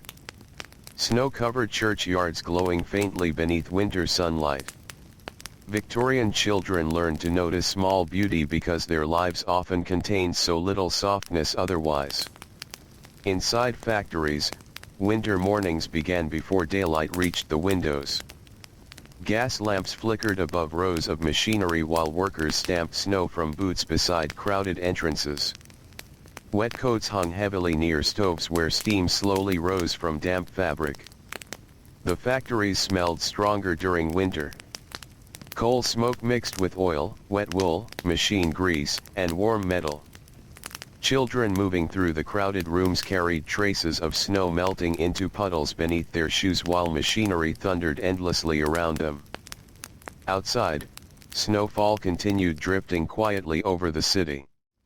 Inside, the machines never slowed. Children feeding threads into spinning frames worked hour after hour while pale daylight filtered weakly through frosted windows high above them. Some pressed cold hands briefly against steaming pipes whenever supervisors looked away. Others drank tea during short breaks while sitting shoulder to shoulder beside brick walls warmed slightly by nearby boilers. Winter exhausted people differently. The cold drained strength slowly from the body. Darkness made mornings harder to face. Damp clothing rubbed painfully against skin after long hours outdoors. Yet children adapted because adaptation became part of survival. They learned which routes through the city offered shelter from icy wind. They learned how to wrap newspaper beneath shirts for extra warmth. They learned to sleep quickly whenever rest became available. In crowded working-class neighborhoods, snow often revealed the shape of ordinary life more clearly. Children's footprints crisscrossed narrow courtyards before sunrise. Coal dust scattered across white steps outside apartment buildings. Laundry lines sagged beneath frozen clothing hanging stiffly in the cold air. Women swept snow from doorways while speaking softly with neighbors wrapped in shawls and scarves. Men carrying tools disappeared through the mist toward factories already awake beyond the rooftops. Everything smelled faintly cleaner after snowfall. For a little while, the heavy smoke and mud of the city felt quieter beneath the cold white covering. At night, snow reflected the gas lamps beautifully. The streets glowed pale gold beneath the falling flakes while carriage lanterns moved slowly through foggy intersections. Church bells echoed softly across rooftops silvered with frost. Children walking home after dark often stared upward into the snowfall despite numb ears and frozen fingers. The flakes drifted endlessly from the darkness above, silent and calm. Even exhausted children could still feel wonder sometimes. Back inside their homes, the cold waited patiently. Wet boots were removed near the fire. Scarves hung carefully to dry. Hands stretched toward weak flames while supper simmered quietly in blackened pots. Many winter meals remained simple. Stew thickened with potatoes. Bread spread with dripping or butter when available. Hot tea shared carefully among family members seated close together near the hearth. Children often ate slowly to make warmth last longer. Outside, snow tapped gently against windows while wind moved through narrow alleyways already darkened by evening. In homes where money remained scarce, coal supplies caused constant worry during harsh winters. Parents measured each scoop carefully. Too much coal burned too quickly. Too little meant freezing nights. Children noticed the anxiety in small ways. The fire allowed to burn lower than usual. Parents whispering quietly after the younger children slept. Extra blankets brought from storage before bedtime. Sometimes families gathered in a single room for nearly the entire evening to conserve warmth. The other rooms remained dark and cold, their doors closed tightly against the winter air. Children completed school lessons beside the kitchen fire while listening to the gentle sounds of ordinary life continuing around them. A spoon scraping the bottom of a bowl. A chair creaking softly. A kettle beginning to whistle. These familiar noises became comforting during long winters. In wealthier homes, Christmas preparations often brightened the darkest weeks of the season. Candles glowed in polished windows. Evergreen branches decorated staircases and fireplaces. Children practiced songs beside pianos while cooks prepared rich meals downstairs in warm kitchens filled with spice and steam. Yet even these homes carried traces of winter loneliness. Large Victorian houses could feel deeply quiet after dark. Long hallways stretched cold beneath dim lamps. Nursery rooms sat far from the adult gathering spaces below. Children listened to distant voices drifting upward through enormous staircases while snow fell silently outside tall windows. Some wealthy children spent more time with governesses and servants than with parents. Their rooms remained warm, but warmth alone did not remove loneliness. Victorian childhood differed greatly between classes, yet nearly every child understood something about longing. Longing for rest. Longing for spring. Longing for warmth that lasted longer than a few evening hours beside the fire. Far from the cities, snow transformed the countryside completely. Fields disappeared beneath smooth white blankets stretching toward dark forests and frozen rivers. Farmhouses glowed softly through early darkness while smoke rose straight upward into still evening skies. Children there worked through winter storms whenever necessary. Animals still required care no matter the weather. Lanterns swung gently through snowy barns while boys carried hay and girls gathered eggs from freezing coops before dawn. Afterward, coming indoors felt deeply comforting. The warmth of the kitchen fire against frozen cheeks. Wet gloves drying beside the hearth. The smell of soup thick with vegetables and barley. Families gathered closely during snowy evenings because the world outside seemed so silent and distant. Grandparents spoke softly beside the fire. Parents mended tools or clothing beneath candlelight. Children rested sleepily beneath blankets while wind brushed snow gently against the windows. Sometimes stories filled the room. Old folk tales. Memories of harder winters long ago. Quiet conversations drifting slowly through the warm dim air. Children often fell asleep listening to those voices without realizing it. Their dreams carried traces of firelight, snowfall, and familiar human closeness. Back in London, snowfall eventually melted into slush beneath the endless movement of the city. The streets darkened again. Fog returned. Rain followed. But for a few short days each winter, the snow softened Victorian life just enough to reveal another side of it. A quieter side. A gentler side. A world where even tired children walking through cold streets could pause beneath falling snow and feel, if only briefly, that the harshness around them had grown softer beneath the silent white sky.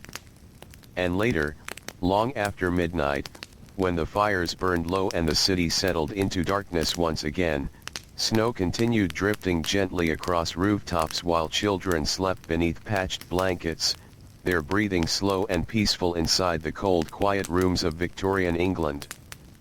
As winter slowly moved onward, the cold settled deeper into the older buildings of the cities. Brick walls held the chill long after fires had been lit.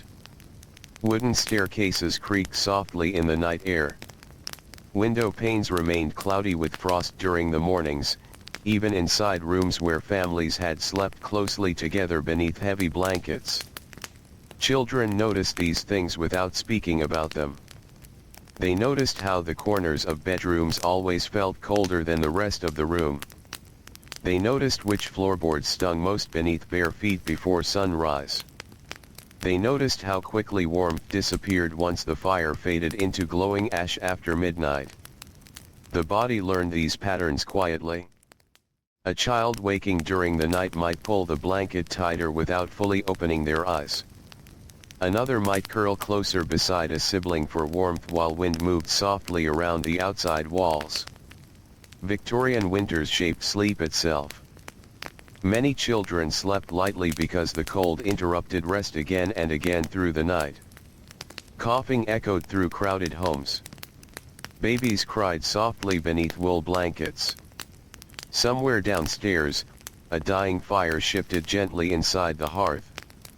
And outside, London continued breathing beneath the darkness. The city never became completely silent. Far away, carriage wheels rolled faintly through fog-covered streets. Riverboats moved slowly along the Thames beneath weak lantern light. Factory chimneys released smoke into the sleeping sky while watchmen walked quiet routes beside locked gates and empty markets. Children sleeping in attic rooms often heard rain striking the roof above them. Those rooms were usually the coldest in the house. The ceiling sloped sharply beneath old tiles where winter wind slipped easily through tiny cracks. Frost sometimes gathered along the inside walls by morning. Small beds stood close together beneath low beams darkened by age and smoke. Yet attic rooms also held a strange closeness. Brothers and sisters whispered there after bedtime while candlelight flickered low beside the beds. Stories drifted softly through the darkness until exhaustion finally carried everyone into sleep. Some children dreamed of warm summer fields. Others dreamed of nothing at all after long days of labor. Morning always returned too quickly. Before dawn, mothers moved quietly through dark kitchens relighting fires while the rest of the household still slept. Coal scuttles scraped gently against brick hearths. Water simmered slowly inside kettles while pale smoke curled upward into narrow chimneys. The kitchen fire often became the emotional center of the home during winter. Children gathered near it before school or work, stretching cold hands toward the flames while steam rose from teacups and porridge bowls. Wet boots dried nearby. Scarves hung from chairs. The smell of smoke and breakfast wrapped itself around the room. For a little while, everyone stayed together there. Then the day pulled them apart again. Boys disappeared into crowded streets carrying tools, baskets, or delivery parcels beneath their coats. Girls walked toward factories, workshops, laundries, or wealthy homes where endless cleaning and sewing waited. Younger children sometimes remained behind helping mothers with housework. Water needed carrying from outdoor pumps no matter how cold the weather became. Laundry needed scrubbing in icy basins while fingers reddened painfully from the water. Floors needed sweeping. Bread dough needed kneading beside the fire. Victorian childhood contained very little idleness. Even moments of rest usually happened beside some form of labor. A girl warming herself near the hearth while mending socks. A boy sitting quietly beside a stable wall during a short break from carrying feed. Children learned to rest in small pieces. The city itself looked weary during the late weeks of winter. Buildings darkened beneath months of soot and damp weather. Snow rarely stayed clean for long. The Thames moved gray beneath low skies while fog drifted endlessly across bridges crowded with workers hurrying through the cold. Street sellers wrapped themselves heavily against the weather. Flower girls stood near corners stamping warmth back into their feet. Newsboys shouted headlines through freezing air while smoke from roasted chestnut carts curled softly into the fog. Children moved among all of it like small steady figures carrying on with ordinary survival. Many developed quiet habits for enduring winter discomfort. Blowing warm breath into stiff hands before buttoning coats. Keeping stones heated near the fire inside pockets. Sleeping with extra clothing beneath blankets. Walking quickly beside brick walls that blocked the strongest wind. These little acts passed from child to child, family to family, without ceremony. Knowledge shared through experience. In schools, winter afternoons felt especially sleepy. The classrooms grew dim long before lessons ended, forcing teachers to light lamps while rain or snow tapped softly against the windows. Children fought exhaustion after waking before dawn and spending hours in cold streets or crowded factories before class. Some rested their heads briefly against folded arms whenever teachers turned toward the blackboard. Others stared quietly toward the windows where daylight faded slowly into evening fog. The room smelled of chalk, damp coats, wet leather shoes, and smoke drifting faintly from the fireplace near the front wall. For children seated far from the fire, the cold remained constant. Ink froze sometimes during especially harsh weather. hands cramped while practicing handwriting. Yet lessons continued. History, scripture, arithmetic, poetry recited softly beneath gray winter skies.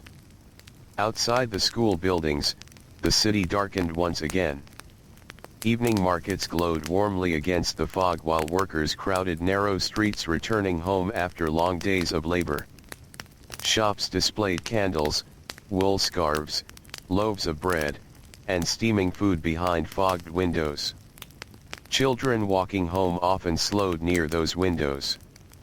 Not always because they wanted to buy something. Sometimes they simply wanted to feel the warmth drifting outward each time the door opened. A bakery could feel magical during winter evenings. Golden light spilled across the street while warm air carried the smell of fresh bread and sugar into the freezing darkness outside. Frost melted briefly near the entrance where customers came and went beneath ringing bells. Poor children sometimes lingered nearby for a few quiet moments before continuing home through the cold. Warmth itself became something beautiful to look at.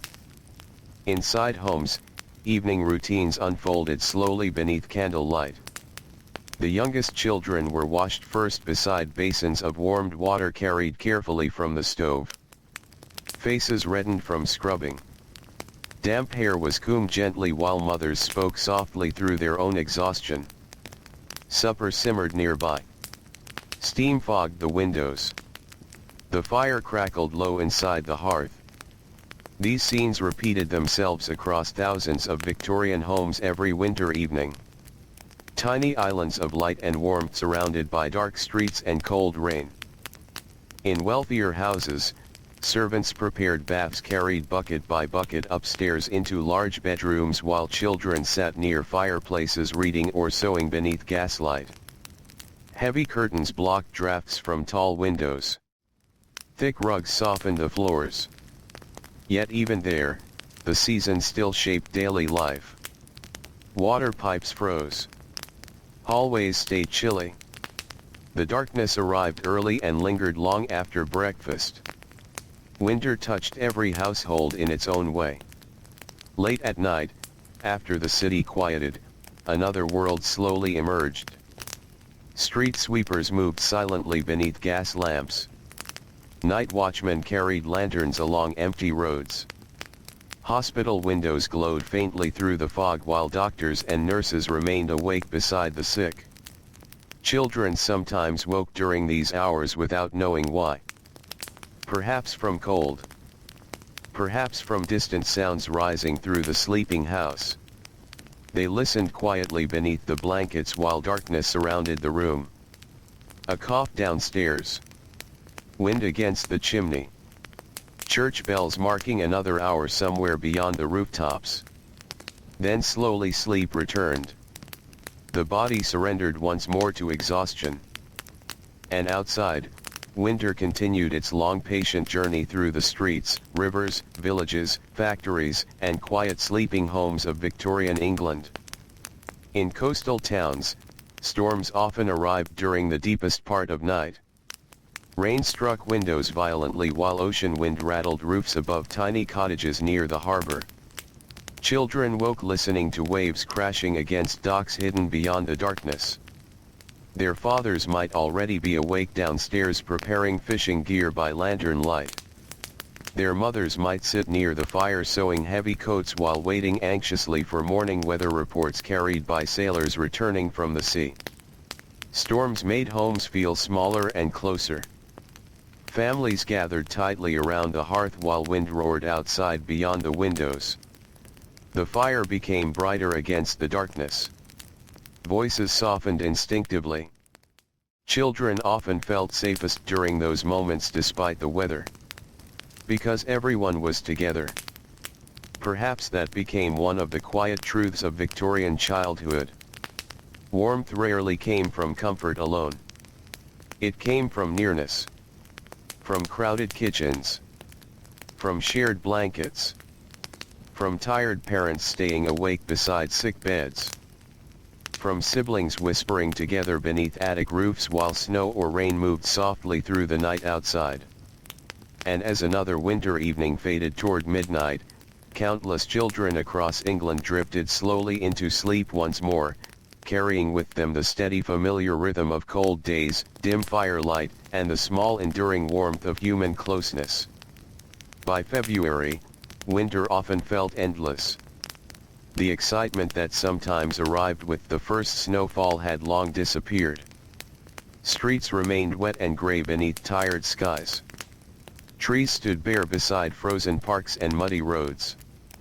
Children waking before dawn no longer looked toward the windows expecting beauty there. Only weather. Only another cold day waiting quietly outside. The city carried a different kind of exhaustion during these final winter weeks. Coal smoke hung lower in the air. Buildings looked darker from months of soot and rain. People walked more slowly through the streets, shoulders bent beneath scarves and heavy coats worn nearly every day since autumn. Children felt this weariness too. Their shoes had grown thinner from months of walking through slush and mud. Their coats smelled constantly of damp wool and smoke. Hands remained rough and red from cold water, winter wind, and endless chores. Yet the routines never stopped. Morning fires still needed lighting. Floors still needed sweeping. Factories still opened before sunrise. Life continued with the same steady rhythm despite fatigue settling over everything like another layer of winter fog. Before dawn, kitchens once again became the first warm places to awaken. A mother stood beside the stove while weak firelight flickered across the walls. Kettles murmured softly. A loaf of bread rested beneath cloth near the table. Children entered quietly one by one, wrapping cold hands around warm cups while blinking sleep from their eyes. Outside, rain often tapped against the windows. Not heavy rain. Just a steady endless drizzle that seemed to belong permanently to the season. The sound became deeply familiar in Victorian homes. Rain against rooftops. Rain moving through gutters. Rain splashing beneath carriage wheels outside in the dark. Many children walked to work beneath umbrellas too damaged to fully protect them. Others simply accepted becoming wet before the day had even properly begun. In factory districts, the streets filled early with movement beneath pale gaslight. Workers emerged through the fog carrying lunch tins and bundles wrapped in cloth. Young boys hurried beside older men whose boots struck the pavement with tired certainty. Girls wrapped shawls tightly around their shoulders while stepping carefully around puddles reflecting the lamps overhead.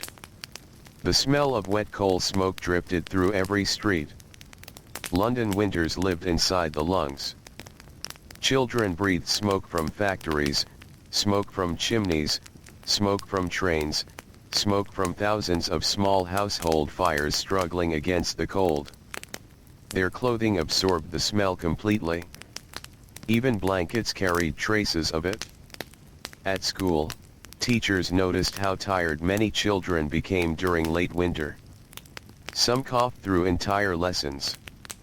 Others fought sleep while sitting beside cold classroom windows blurred by condensation. Thin daylight barely reached the desks before fading again toward afternoon darkness. The rooms often felt crowded and overheated near the fireplace while remaining icy along the outer walls. Children nearest the fire sometimes dozed softly during readings. Children near the windows rubbed numb fingers together beneath the desks while trying to hold pencils steadily. Still, lessons continued. The Victorian world valued discipline deeply. Children learned early that tiredness rarely excused responsibility. So they copied arithmetic problems while rain streaked the glass beside them. They practiced careful handwriting beneath flickering lamps. They memorized poetry while wind rattled softly against the schoolhouse roof. Outside, street life carried on through every kind of weather. Flower sellers stood beneath dripping awnings clutching small bouquets wrapped against the cold. Chimney sweeps disappeared into narrow alleys blackened by soot. Delivery carts rolled endlessly through muddy roads between shops glowing warmly against the grayness. Some children spent entire days outdoors regardless of season. Newsboys shouted headlines through freezing rain. Crossing sweepers brushed mud from busy roads hoping for coins from passing strangers. Young girls sold matches beside train stations while steam drifted heavily around them from arriving locomotives. The railway stations themselves felt strangely warm compared to the streets outside. Huge clouds of steam filled the air while travelers hurried beneath iron roofs carrying luggage through the noise and movement. Children delivering parcels often lingered there briefly just to escape the wind. Warmth gathered in unexpected places during Victorian winters. Near bakery ovens.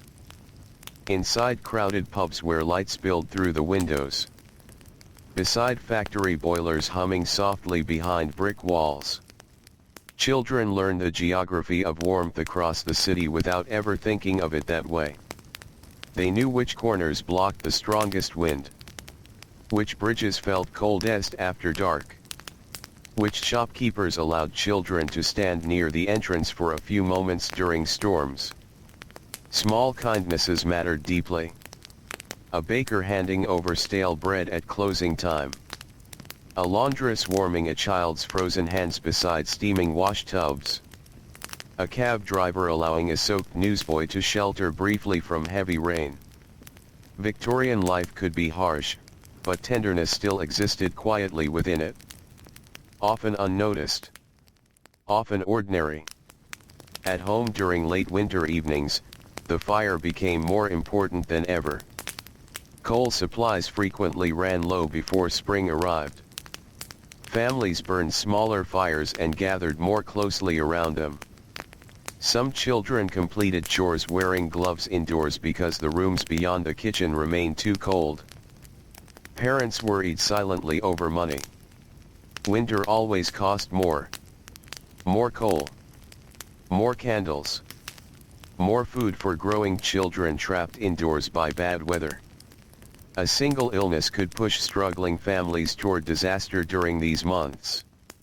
And illness spread easily in overcrowded neighborhoods.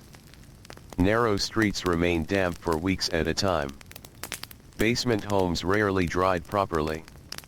Shared stairwells echoed with coughing through the night while fog settled heavily against the windows. Children recovering from sickness often sat wrapped in blankets beside the fire for days afterward, pale faces glowing softly in the dim light while mothers prepared broth nearby. Outside, the city continued moving beneath gray skies. Church bells sounded through misty afternoons. Factory whistles echoed across the river. Snow occasionally returned for a brief day or two before melting again into muddy streets. The season seemed unable to decide whether to loosen its grip or hold tighter. In the countryside, signs of spring sometimes appeared quietly beneath the cold. Tiny patches of green emerged near stone walls protected from harsh wind. Birds returned cautiously to hedges and frozen ponds. Farm children noticed these changes immediately during morning chores. The earth still felt hard beneath their boots, but something softer moved beneath the surface. Evenings there remained cold and dark, yet the silence carried a different feeling now. Not endless winter. Waiting. Children sat beside farmhouse fires while listening to rain drip steadily from roofs no longer covered entirely in frost. Their fathers spoke about planting season returning soon. Their mothers mended lighter clothing that would eventually replace thick winter coats. Hope entered quietly during these weeks. Not dramatic hope. Just the small realization that winter would not last forever. Back in London, children noticed changes too. Sunlight lingered slightly longer against the rooftops during afternoon hours. The fog sometimes lifted enough to reveal pale blue sky for a few precious moments above the city. Even factory workers paused occasionally near windows when sunlight appeared. The warmth itself remained weak, but the light mattered. Children walking home after work sometimes tilted their faces upward toward it instinctively, as though remembering another season. Still, nights remained cold. Bedrooms still froze after the fire died down. Blankets still carried the chill of unheated rooms. Children still curled together beneath quilts while wind whispered around the edges of old houses after midnight. But somewhere beneath the exhaustion of late winter, change had quietly begun. In wealthy homes, windows were opened briefly during warmer afternoons to let fresh air move through dusty rooms closed tightly for months against the cold. In poorer neighborhoods, mothers shook blankets outdoors whenever sunlight appeared, trying to clear away winter dampness before rain returned again. The city breathed differently during these final weeks of winter. Slowly, carefully, as though waking from a long sleep. And through all of it, Victorian children continued growing older almost unnoticed. Their days shaped by cold mornings, crowded kitchens, weak firelight, endless labor, and tiny moments of comfort gathered carefully between hardships. They learned resilience without calling it that. They learned patience while waiting for fires to warm frozen rooms. They learned kindness by sharing blankets, soup, or space near the hearth. They learned how deeply people depended upon one another during difficult seasons. Late at night, after another long winter day had ended, homes across England settled once more into darkness. Candles faded. Ashes cooled. Rain moved softly through the streets outside. Children slept deeply beneath layers of worn blankets while somewhere beyond the rooftops the first faint promise of spring waited quietly beyond the endless Victorian winter. One morning, almost without warning, the air felt different. The cold still remained, but it no longer carried the same sharp heaviness that had settled over the cities and countryside for so many long months. Children stepping outside before dawn noticed it first in small ways. The wind felt softer against their faces. Water dripped steadily from rooftops instead of freezing along the gutters. Somewhere in the darkness before sunrise, birds could be heard again. Not many. Just a few quiet calls drifting through the mist above the streets. Still, the sound felt unfamiliar after the long silence of winter.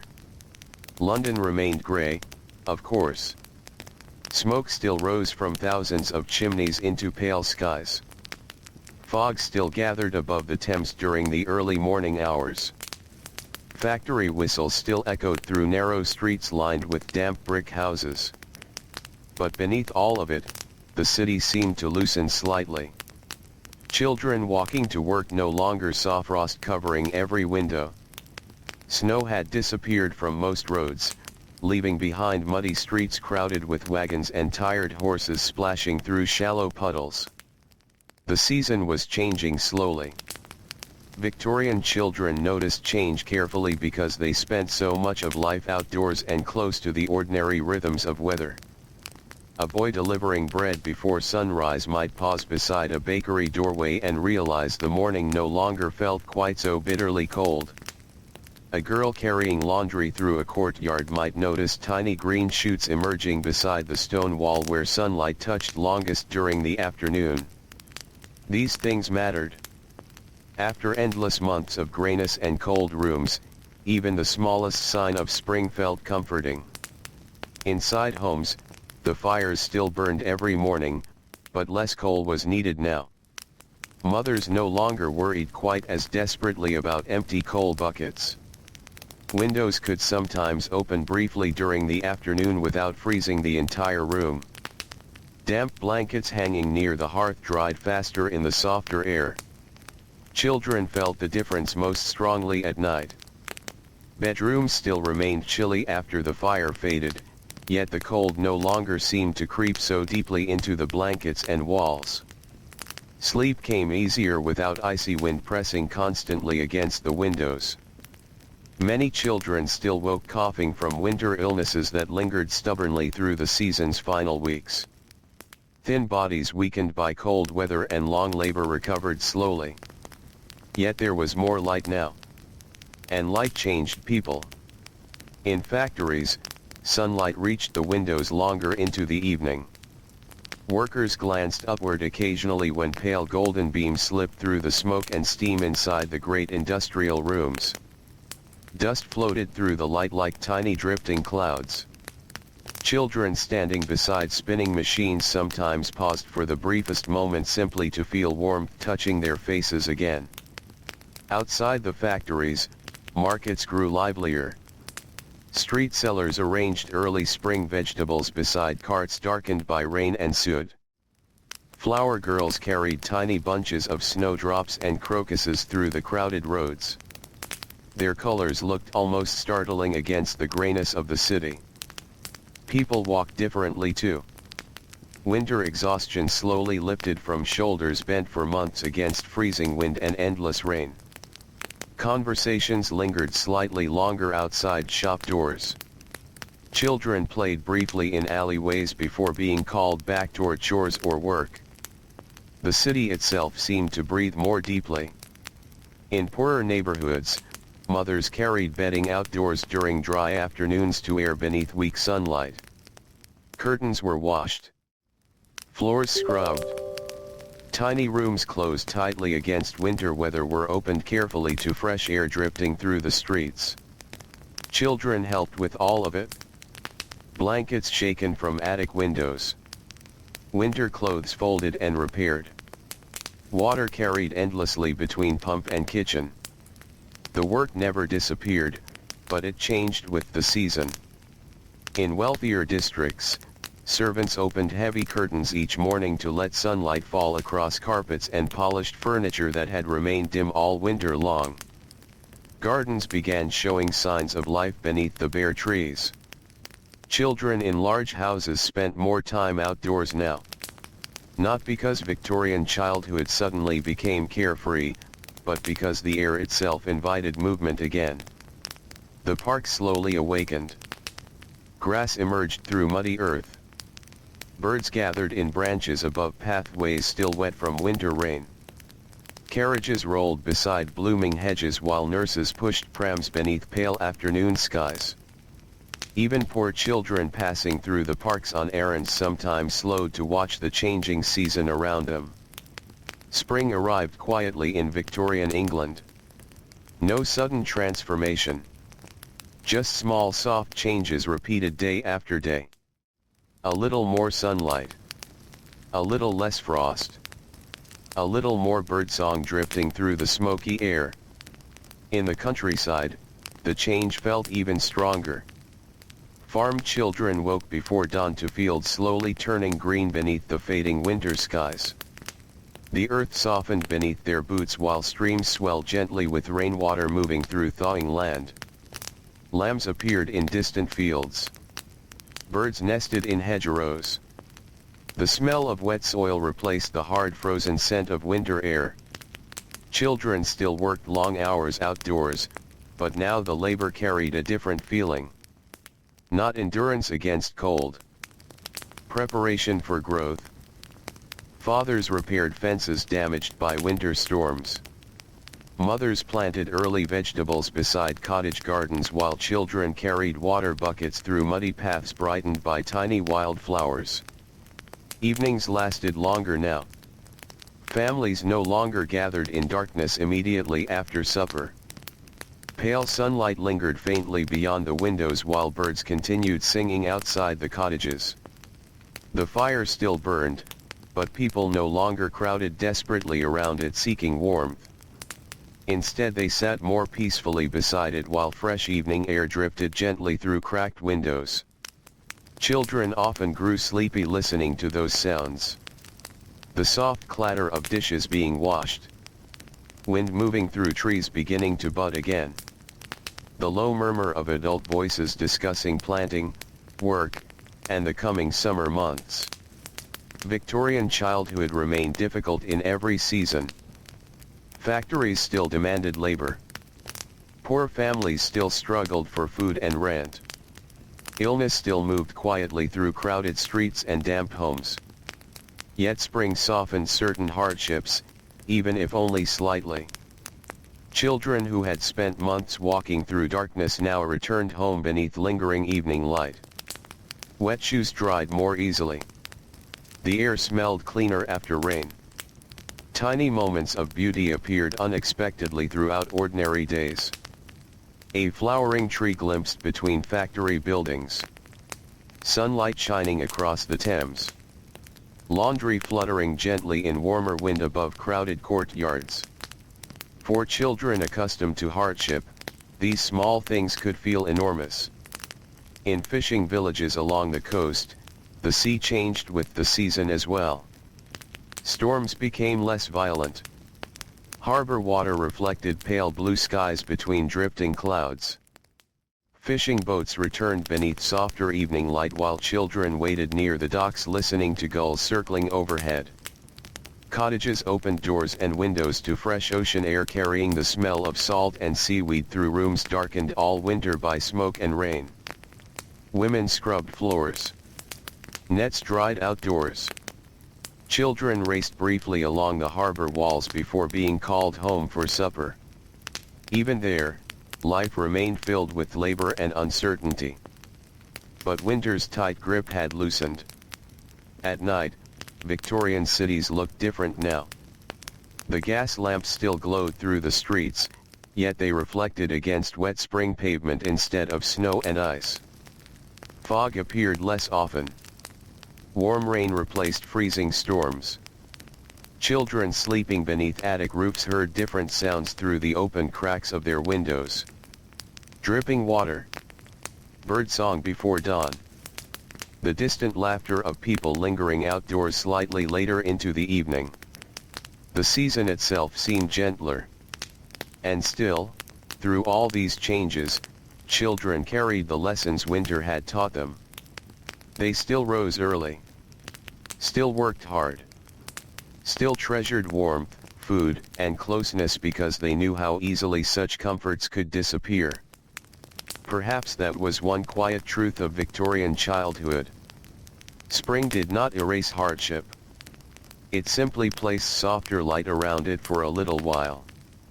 Late one evening, as darkness settled slowly over London beneath clouds touched faintly with silver rain, children across the city prepared for sleep once more. Boots rested beside the hearth. Candles flickered low against the walls. Windows stood slightly open to the mild air drifting through the streets outside.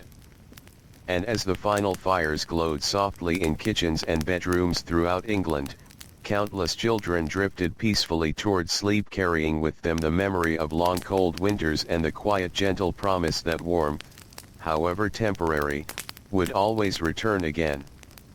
Spring did not arrive all at once. It arrived in pieces, scattered slowly across the days like light breaking through thin clouds. Some mornings still carried a chill that lingered in the bones, especially before sunrise when the streets were empty and the world felt quiet again. Children walking to work or school still wrapped scarves around their necks, though not as tightly as before. Gloves were sometimes left at home now, folded beside coats that no longer felt as heavy as winter demanded. The change was subtle enough that it could almost be missed. But children never truly missed these things. They lived too close to the rhythm of weather not to notice. In London, mornings began with a different soundscape now. Birds returned more confidently, calling from rooftops and bare branches that were slowly turning green. Their voices mixed with the familiar clatter of carts and footsteps, but they felt lighter somehow, like something remembering how to sing after a long silence. The river also changed its tone. The Thames no longer carried the same heavy grey stillness of winter. It moved with a softer reflection now, catching brief flashes of pale sky between drifting clouds. Barges still traveled slowly beneath bridges, but the air around them felt less sharp. Children living near the river noticed how the wind no longer cut so harshly through narrow streets. It still came, of course. But it no longer felt like it stayed forever. Inside homes, winter habits began to loosen. Fires were still lit each morning, but they were smaller now. Not because life became easier, but because the need for constant heat was fading. Coal scuttles lasted a little longer between refills. Windows stayed open for short moments during the day, letting fresh air drip through rooms that had been sealed tightly for months. The smell of damp wool slowly disappeared. Blankets hung outside without the fear of them freezing stiff in the cold air. Floors dried faster after cleaning. Even the walls, which had held winter's moisture for so long, seemed to breathe differently. Children felt this change most strongly at night. Bedrooms were still cool, but no longer biting. The blankets no longer felt like barriers against the cold. Sleep came more easily, settling over tired bodies without the constant interruption of shivering or waking from chill. And yet, even in this gentler season, exhaustion remained. Victorian children carried winter inside them for a long time. A cough that lingered after illness. Hands still stiff from months of cold water and outdoor labor.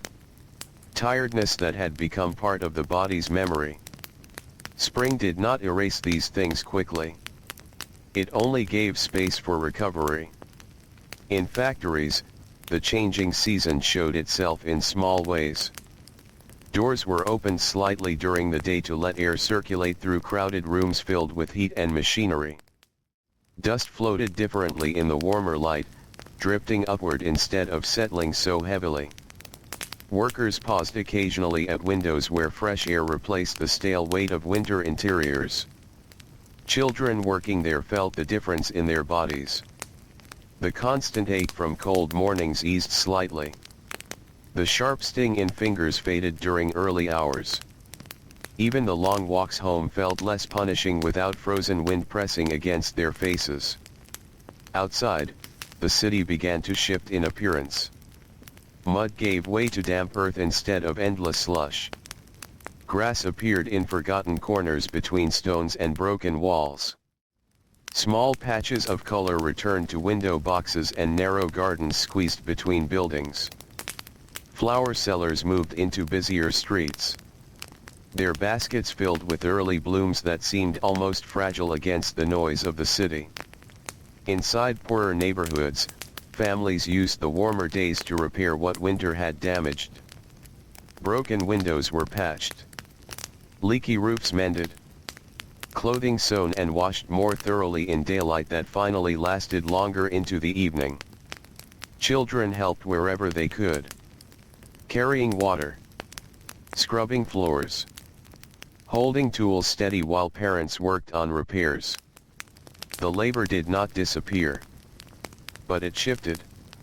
And shifting seasons always changed the shape of effort in Victorian life. In the countryside, spring moved more visibly. Fields softened and opened beneath warming skies. The frozen ground that had resisted footsteps all winter now yielded gently under boots and hooves. Green returned in uneven patches at first, then gradually spread across hills and valleys. Farm children noticed every stage of it. They watched mud turn into soil again. Watched buds swell along branches that had looked dead only weeks before.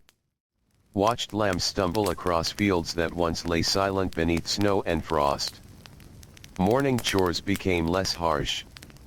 Water no longer froze overnight in buckets. Wind no longer carried the same cutting edge through barns and open spaces. Even the smell of the land changed, becoming richer, heavier, more alive. Inside cottages, windows stayed open longer. Curtains moved softly with warmer breezes. Evenings no longer required the fire to be the only source of comfort. People sat near doorways sometimes, simply listening to the world outside returning to life. Birds filled the air with sound. Insects returned quietly along hedgerows. And children, tired from work but no longer weighed down by deep cold, sometimes rested in fields during short pauses in the day, watching clouds move slowly across wide spring skies. Along the coast, fishing villages began preparing for longer days at sea. Boats were repaired more often now. Nets were dried properly in sunlight instead of being left damp through endless storms. The harbor water shifted in color, reflecting brighter skies even when clouds passed overhead. Children there carried different responsibilities in spring. Helping with repairs instead of enduring storms. Sorting nets instead of waiting anxiously through violent weather. Walking along docks where wind felt softer and less dangerous. Life remained difficult, but the edge of winter was gone. Even at night, the atmosphere of Victorian England changed. Gas lamps still lit the streets, but their glow now reflected against damp stone rather than ice. The sound of footsteps echoed differently through open air that was no longer heavy with fog and frost. Children sleeping in attic rooms often left windows slightly open. Not for cold, but for air that no longer felt trapped or suffocating. They listened to new sounds drifting in from outside. Distant conversation from people lingering later outdoors. Soft movement of wind through budding trees. The occasional call of birds even after sunset. Sleep felt lighter in spring. Less interrupted. Less burdened. Though exhaustion from the long winter remained in the body, there was a sense of easing, like something tight finally loosening after being held too long. Inside homes, evening routines began to feel less urgent. Families no longer gathered tightly around a single fire for survival alone. They still came together, but now there was space around them. Space to sit slightly farther apart. Space for conversation that lasted a little longer before sleep. Children sometimes stayed awake later now, listening to the gentle shift of the season outside. Noticing how rain sounded different when it was warmer. Noticing how the night air no longer carried the same weight. Noticing how even silence felt less heavy than before. Yet Victorian life remained shaped by labor, regardless of season. Factories still called workers before dawn. Streets still filled early with movement. Families still struggled to balance wages, rent, food, and survival. Spring softened the edges of hardship, but it did not remove it. What it offered instead was continuity. A reminder that change always returned, even after long difficult months. And for children who had lived through winter's deepest cold, that idea mattered more than anything. Because it meant that nothing, not even the hardest season, lasted forever. One evening, as spring deepened quietly across England, a soft warm breeze moved through the city after sunset. Children preparing for sleep noticed it through slightly open windows. It carried the scent of wet earth, distant blossoms, and fresh air drifting across rooftops and rivers. Inside homes, candles burned low. Fires glowed gently. Families settled into the quiet rhythm of evening once more. And as night returned softly over the waking season, Victorian children drifted into sleep beneath lighter blankets, breathing air that no longer felt like winter's grip, resting in the gentle in-between space where cold memory faded and the world slowly learned to feel warm again. Spring evenings grew longer without most people noticing it at first. The change did not announce itself loudly. It simply lingered a little more each day, holding light in the sky just a bit after dinner, just a bit after the usual hour when winter darkness would have already settled over the streets. Children noticed it while still doing ordinary things. Carrying water home. Returning from factories. Walking back from markets with tired steps softened by the warmer air. The sky stayed pale for longer now, a quiet wash of gray-blue that slowly turned faint gold before finally fading into night. Gas lamps still appeared along the streets, but they no longer felt like the only source of light. The world itself began to hold brightness again. In London, This shift changed the rhythm of evenings. People remained outside slightly longer. Shop doors stayed open a little more. Children were called home later than they had been through winter months, their voices echoing softly through courtyards that no longer felt so enclosed by darkness. Even the river seemed different at this hour. The Thames reflected the sky instead of swallowing it. Small ripples carried the colors of sunset between bridges where workers still crossed on their way home. Barges moved slowly through the water beneath a sky that no longer felt heavy. Inside homes, evening fires were still lit, but their meaning had changed. They were no longer the only source of comfort against cold survival. Now they were simply part of the end of the day, something familiar rather than something essential for endurance. Children still gathered near them. But not as tightly. Not as urgently. A boy might sit on the floor near the hearth while tying a loose string on his shoe instead of holding his hands directly over the flames for warmth.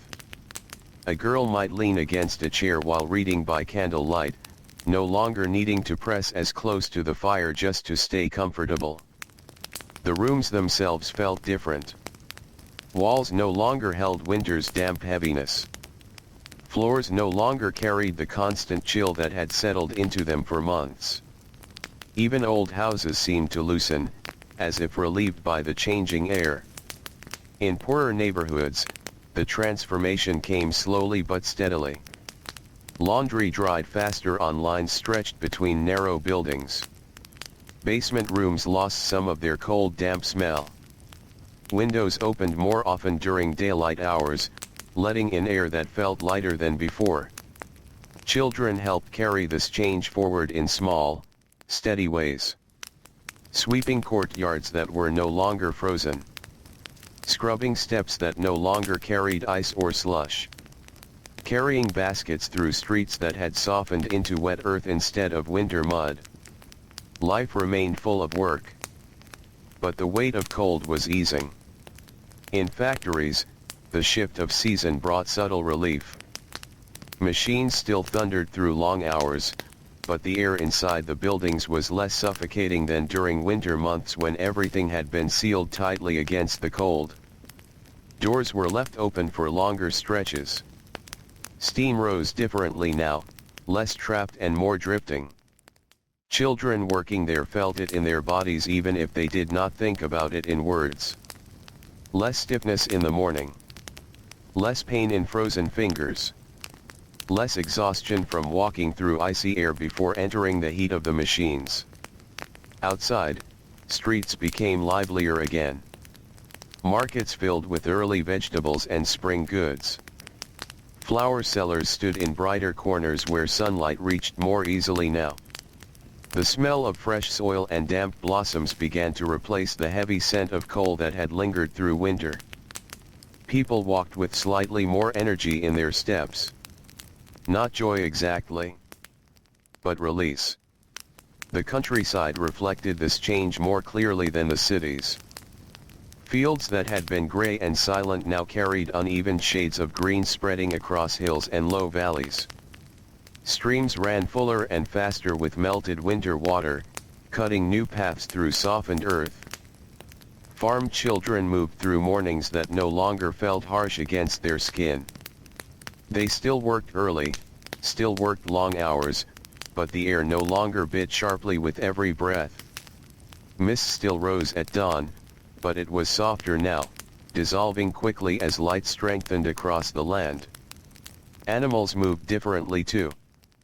Cattle grazed more steadily in open fields. Horses stood longer in sunlight instead of crowding tightly for warmth. Chickens wandered further from coops as the ground warmed beneath them. Inside farm cottages, windows stayed open through much of the day. Curtains moved gently in breezes that no longer carried winter's weight. The sound of distant birds filled rooms where fires burned smaller and less constantly. Evening meals felt less like recovery from cold and more like simple rest after work. Soup still simmered. Bread still baked. But the urgency had softened. Children sometimes sat outside doorways during these evenings, watching the sky deepen into soft color while the land slowly cooled instead of freezing. Along the coast, spring brought a different kind of return. Fishing boats moved more frequently again, leaving harbors earlier in the morning beneath skies that no longer threatened sudden storms every day. Nets dried more easily. Wood along the docks no longer remained damp for endless weeks. Children there resumed familiar tasks with slightly lighter spirits. Repairing gear. Sorting catches. Walking along piers where the wind no longer felt as sharp against the skin. Seagulls circled more actively above the water, their calls filling the air in ways that seemed to match the returning movement of life along the shoreline. At night, coastal cottages glowed warmly but without the same enclosed heaviness of winter. Windows were open more often. The sound of waves reached further into rooms where families rested after long days of labor. Children fell asleep listening not to storms, but to steady water moving gently against the shore. In the cities, night no longer felt as absolute. There was still darkness, still gaslight, still quiet hours after midnight, but it no longer pressed down with the same weight. The air moved more freely between buildings. The sky showed faint hints of color even late in the evening. Sometimes, walking home after work, children could see stars between drifting clouds instead of only fog and smoke. Inside crowded homes, sleep became easier. Not because life had become easy, but because the body was no longer constantly fighting against cold. Blankets felt lighter. Rooms felt less tight. Even coughing eased slightly as damp air gave way to something softer. Families still gathered together in the evenings, but now there was space for conversation beyond survival. A mother might speak about the coming weeks with quiet hope. A father might mention repairs, plans, or small changes for the warmer months ahead. Children listened while resting near the last gentle heat of the fire, their eyes growing heavy not from cold exhaustion, but from ordinary tiredness after long days. And slowly, as spring continued deepening across Victorian England, the memory of winter began to soften. Not disappear. Not vanish. But loosen, like something held too tightly for too long finally being allowed to rest. Even children who had spent the coldest months in crowded rooms, icy streets, and long hours of labor found themselves breathing more easily now as the world around them shifted into gentler weather. Late one evening, after another long day had quietly ended, a soft breeze moved through open windows across the city. It carried the scent of damp earth, distant flowers, and river air no longer trapped beneath winter fog. Inside homes, lamps were lit gently. Fires burned low and steady. And across villages, towns, coastlines, and crowded city streets, Victorian children drifted into sleep beneath calmer skies, held for a little while longer in the quiet comfort of a world slowly remembering warmth again. By the time spring had settled more fully across England, the nights no longer felt like a struggle to survive.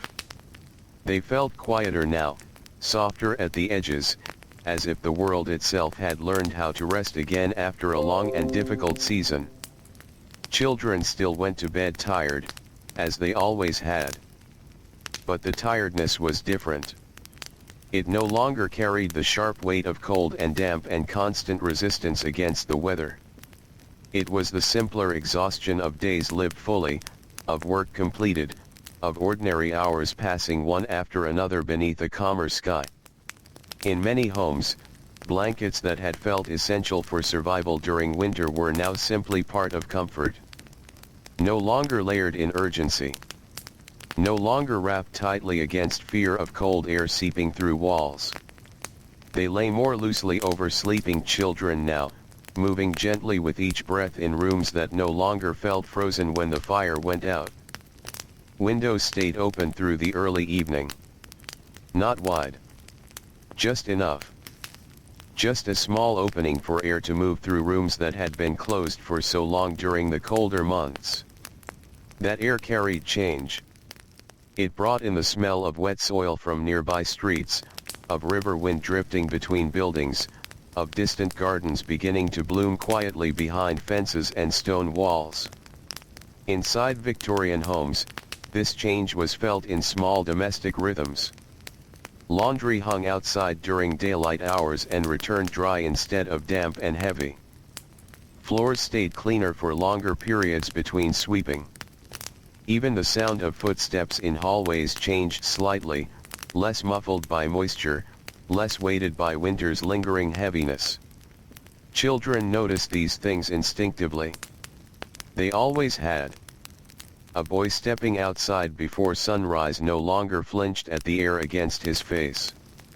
A girl walking to work no longer kept her head fully lowered against cutting wind.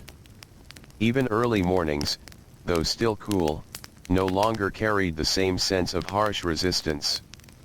The city felt more open.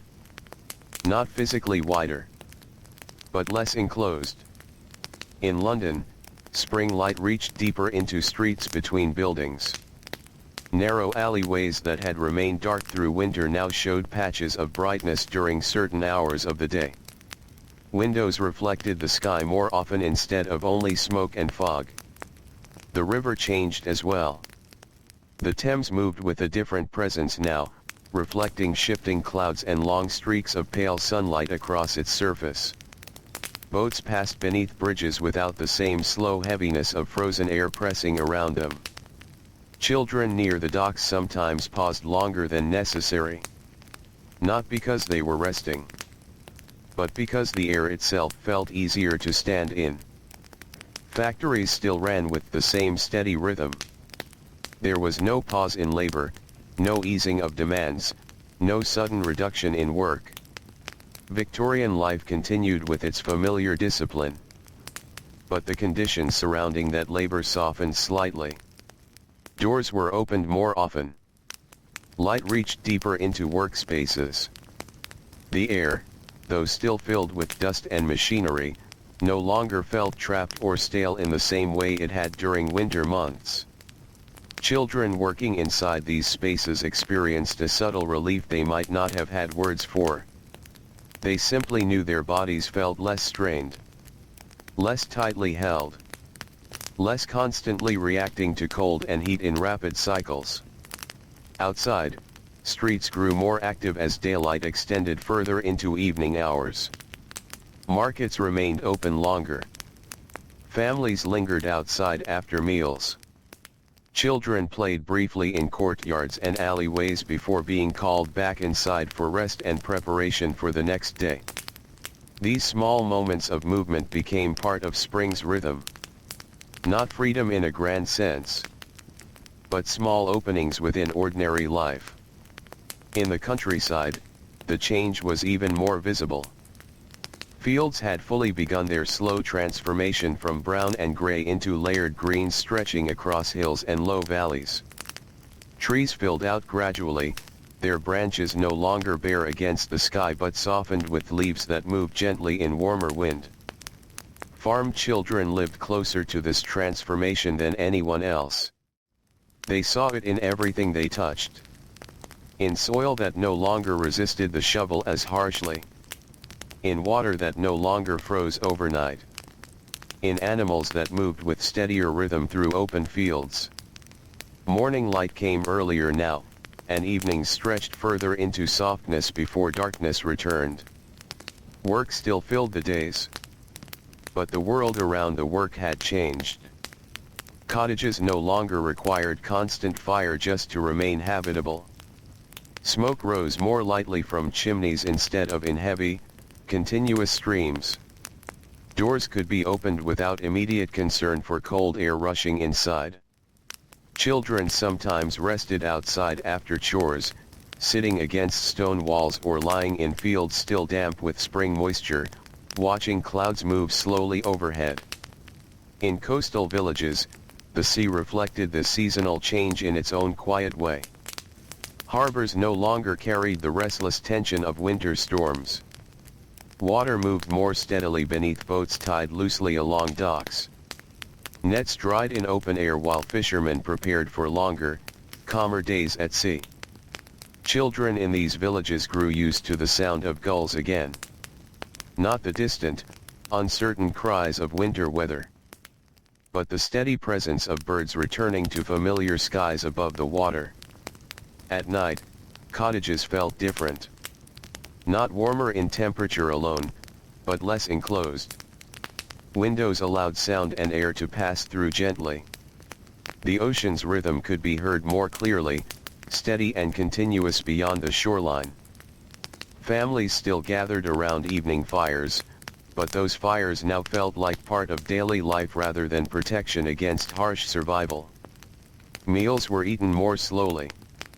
Conversations lasted longer. Children stayed awake a little later, listening to voices in rooms no longer pressed tightly by winter's silence. In the cities, night remained present, but it changed in character. Gas lamps still burned across streets, but their light now reflected against damp spring pavement instead of frozen ground. The air no longer carried the same dense fog that had once made entire neighborhoods disappear into darkness. Sounds traveled more easily now. Footsteps. Laughter from distant corners. The steady movement of life continuing even after sunset. Children walking home late could sometimes see outlines of buildings more clearly than they had in months. Rooftops stood against a sky that no longer felt entirely closed in. Inside homes, bedtime routines softened. Washing took less effort in water that no longer felt painfully cold. Clothing changed without the same urgency to preserve every bit of warmth. Candles were still used carefully, but they no longer represented the only fragile boundary between comfort and cold. Children fell asleep more quickly. Not because they were less tired, but because their bodies were no longer constantly bracing against winter conditions. Sleep became deeper, steadier, more continuous. And yet, even as spring advanced, the memory of winter remained present in small ways. A child still kept a habit of pulling blankets tightly around shoulders before bed. A mother still checked coal supplies instinctively before realizing they were no longer in danger of running low. A father still glanced toward windows in the evening, remembering the months when cold air had pressed so heavily against them. These memories did not fade quickly. They lingered quietly beneath daily life, shaping how people understood comfort. Because after a winter like that, warmth was never just temperature. It was safety. It was continuity. It was the simple awareness that the world could change again, and would change again, but that for now, it allowed rest.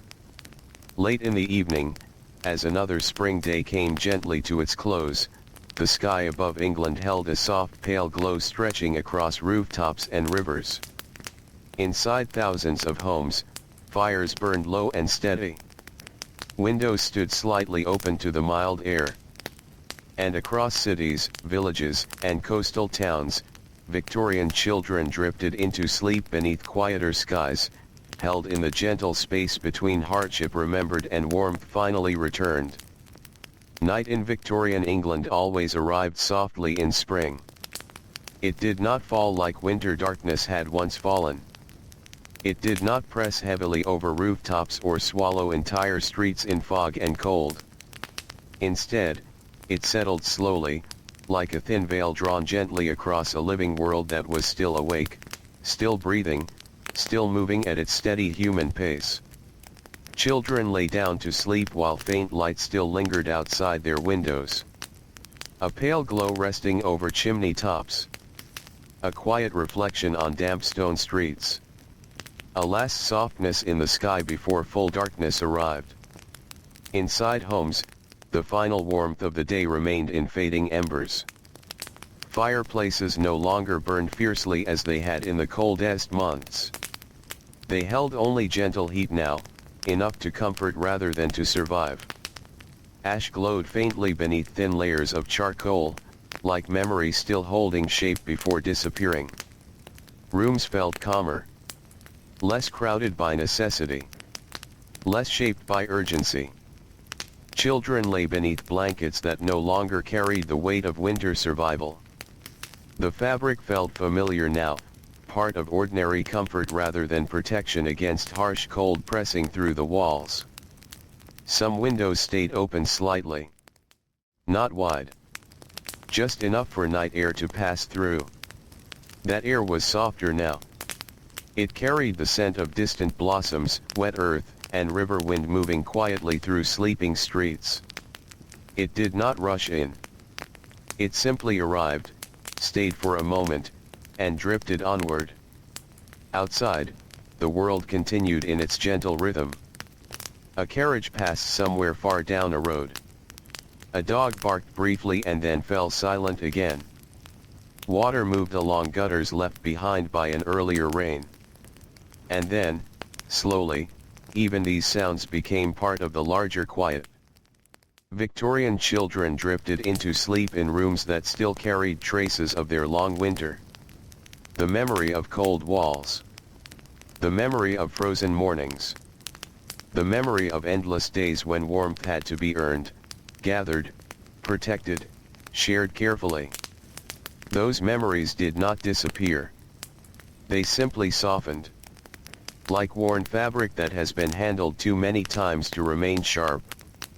Across cities, villages, farms, and coastal towns, life settled into the steady calm of night. Workers rested after long hours.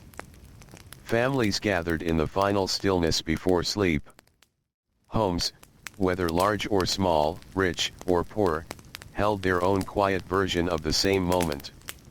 A pause. A breath. A release. Spring had not erased hardship. It had only placed it further behind, where it could be remembered without immediate weight. And in that space, something gentle remained. The knowledge that seasons always change. That cold does not last forever. That even the longest winter eventually loosens its grip and gives way to light again. In the last hours of the night, the wind moved softly through trees beginning to leaf. The river reflected a sky that was no longer completely dark. And across Victorian England, children slept with slower, deeper breaths, wrapped in the ordinary comfort of a world that had endured its coldest season and quietly returned, once again, to warm,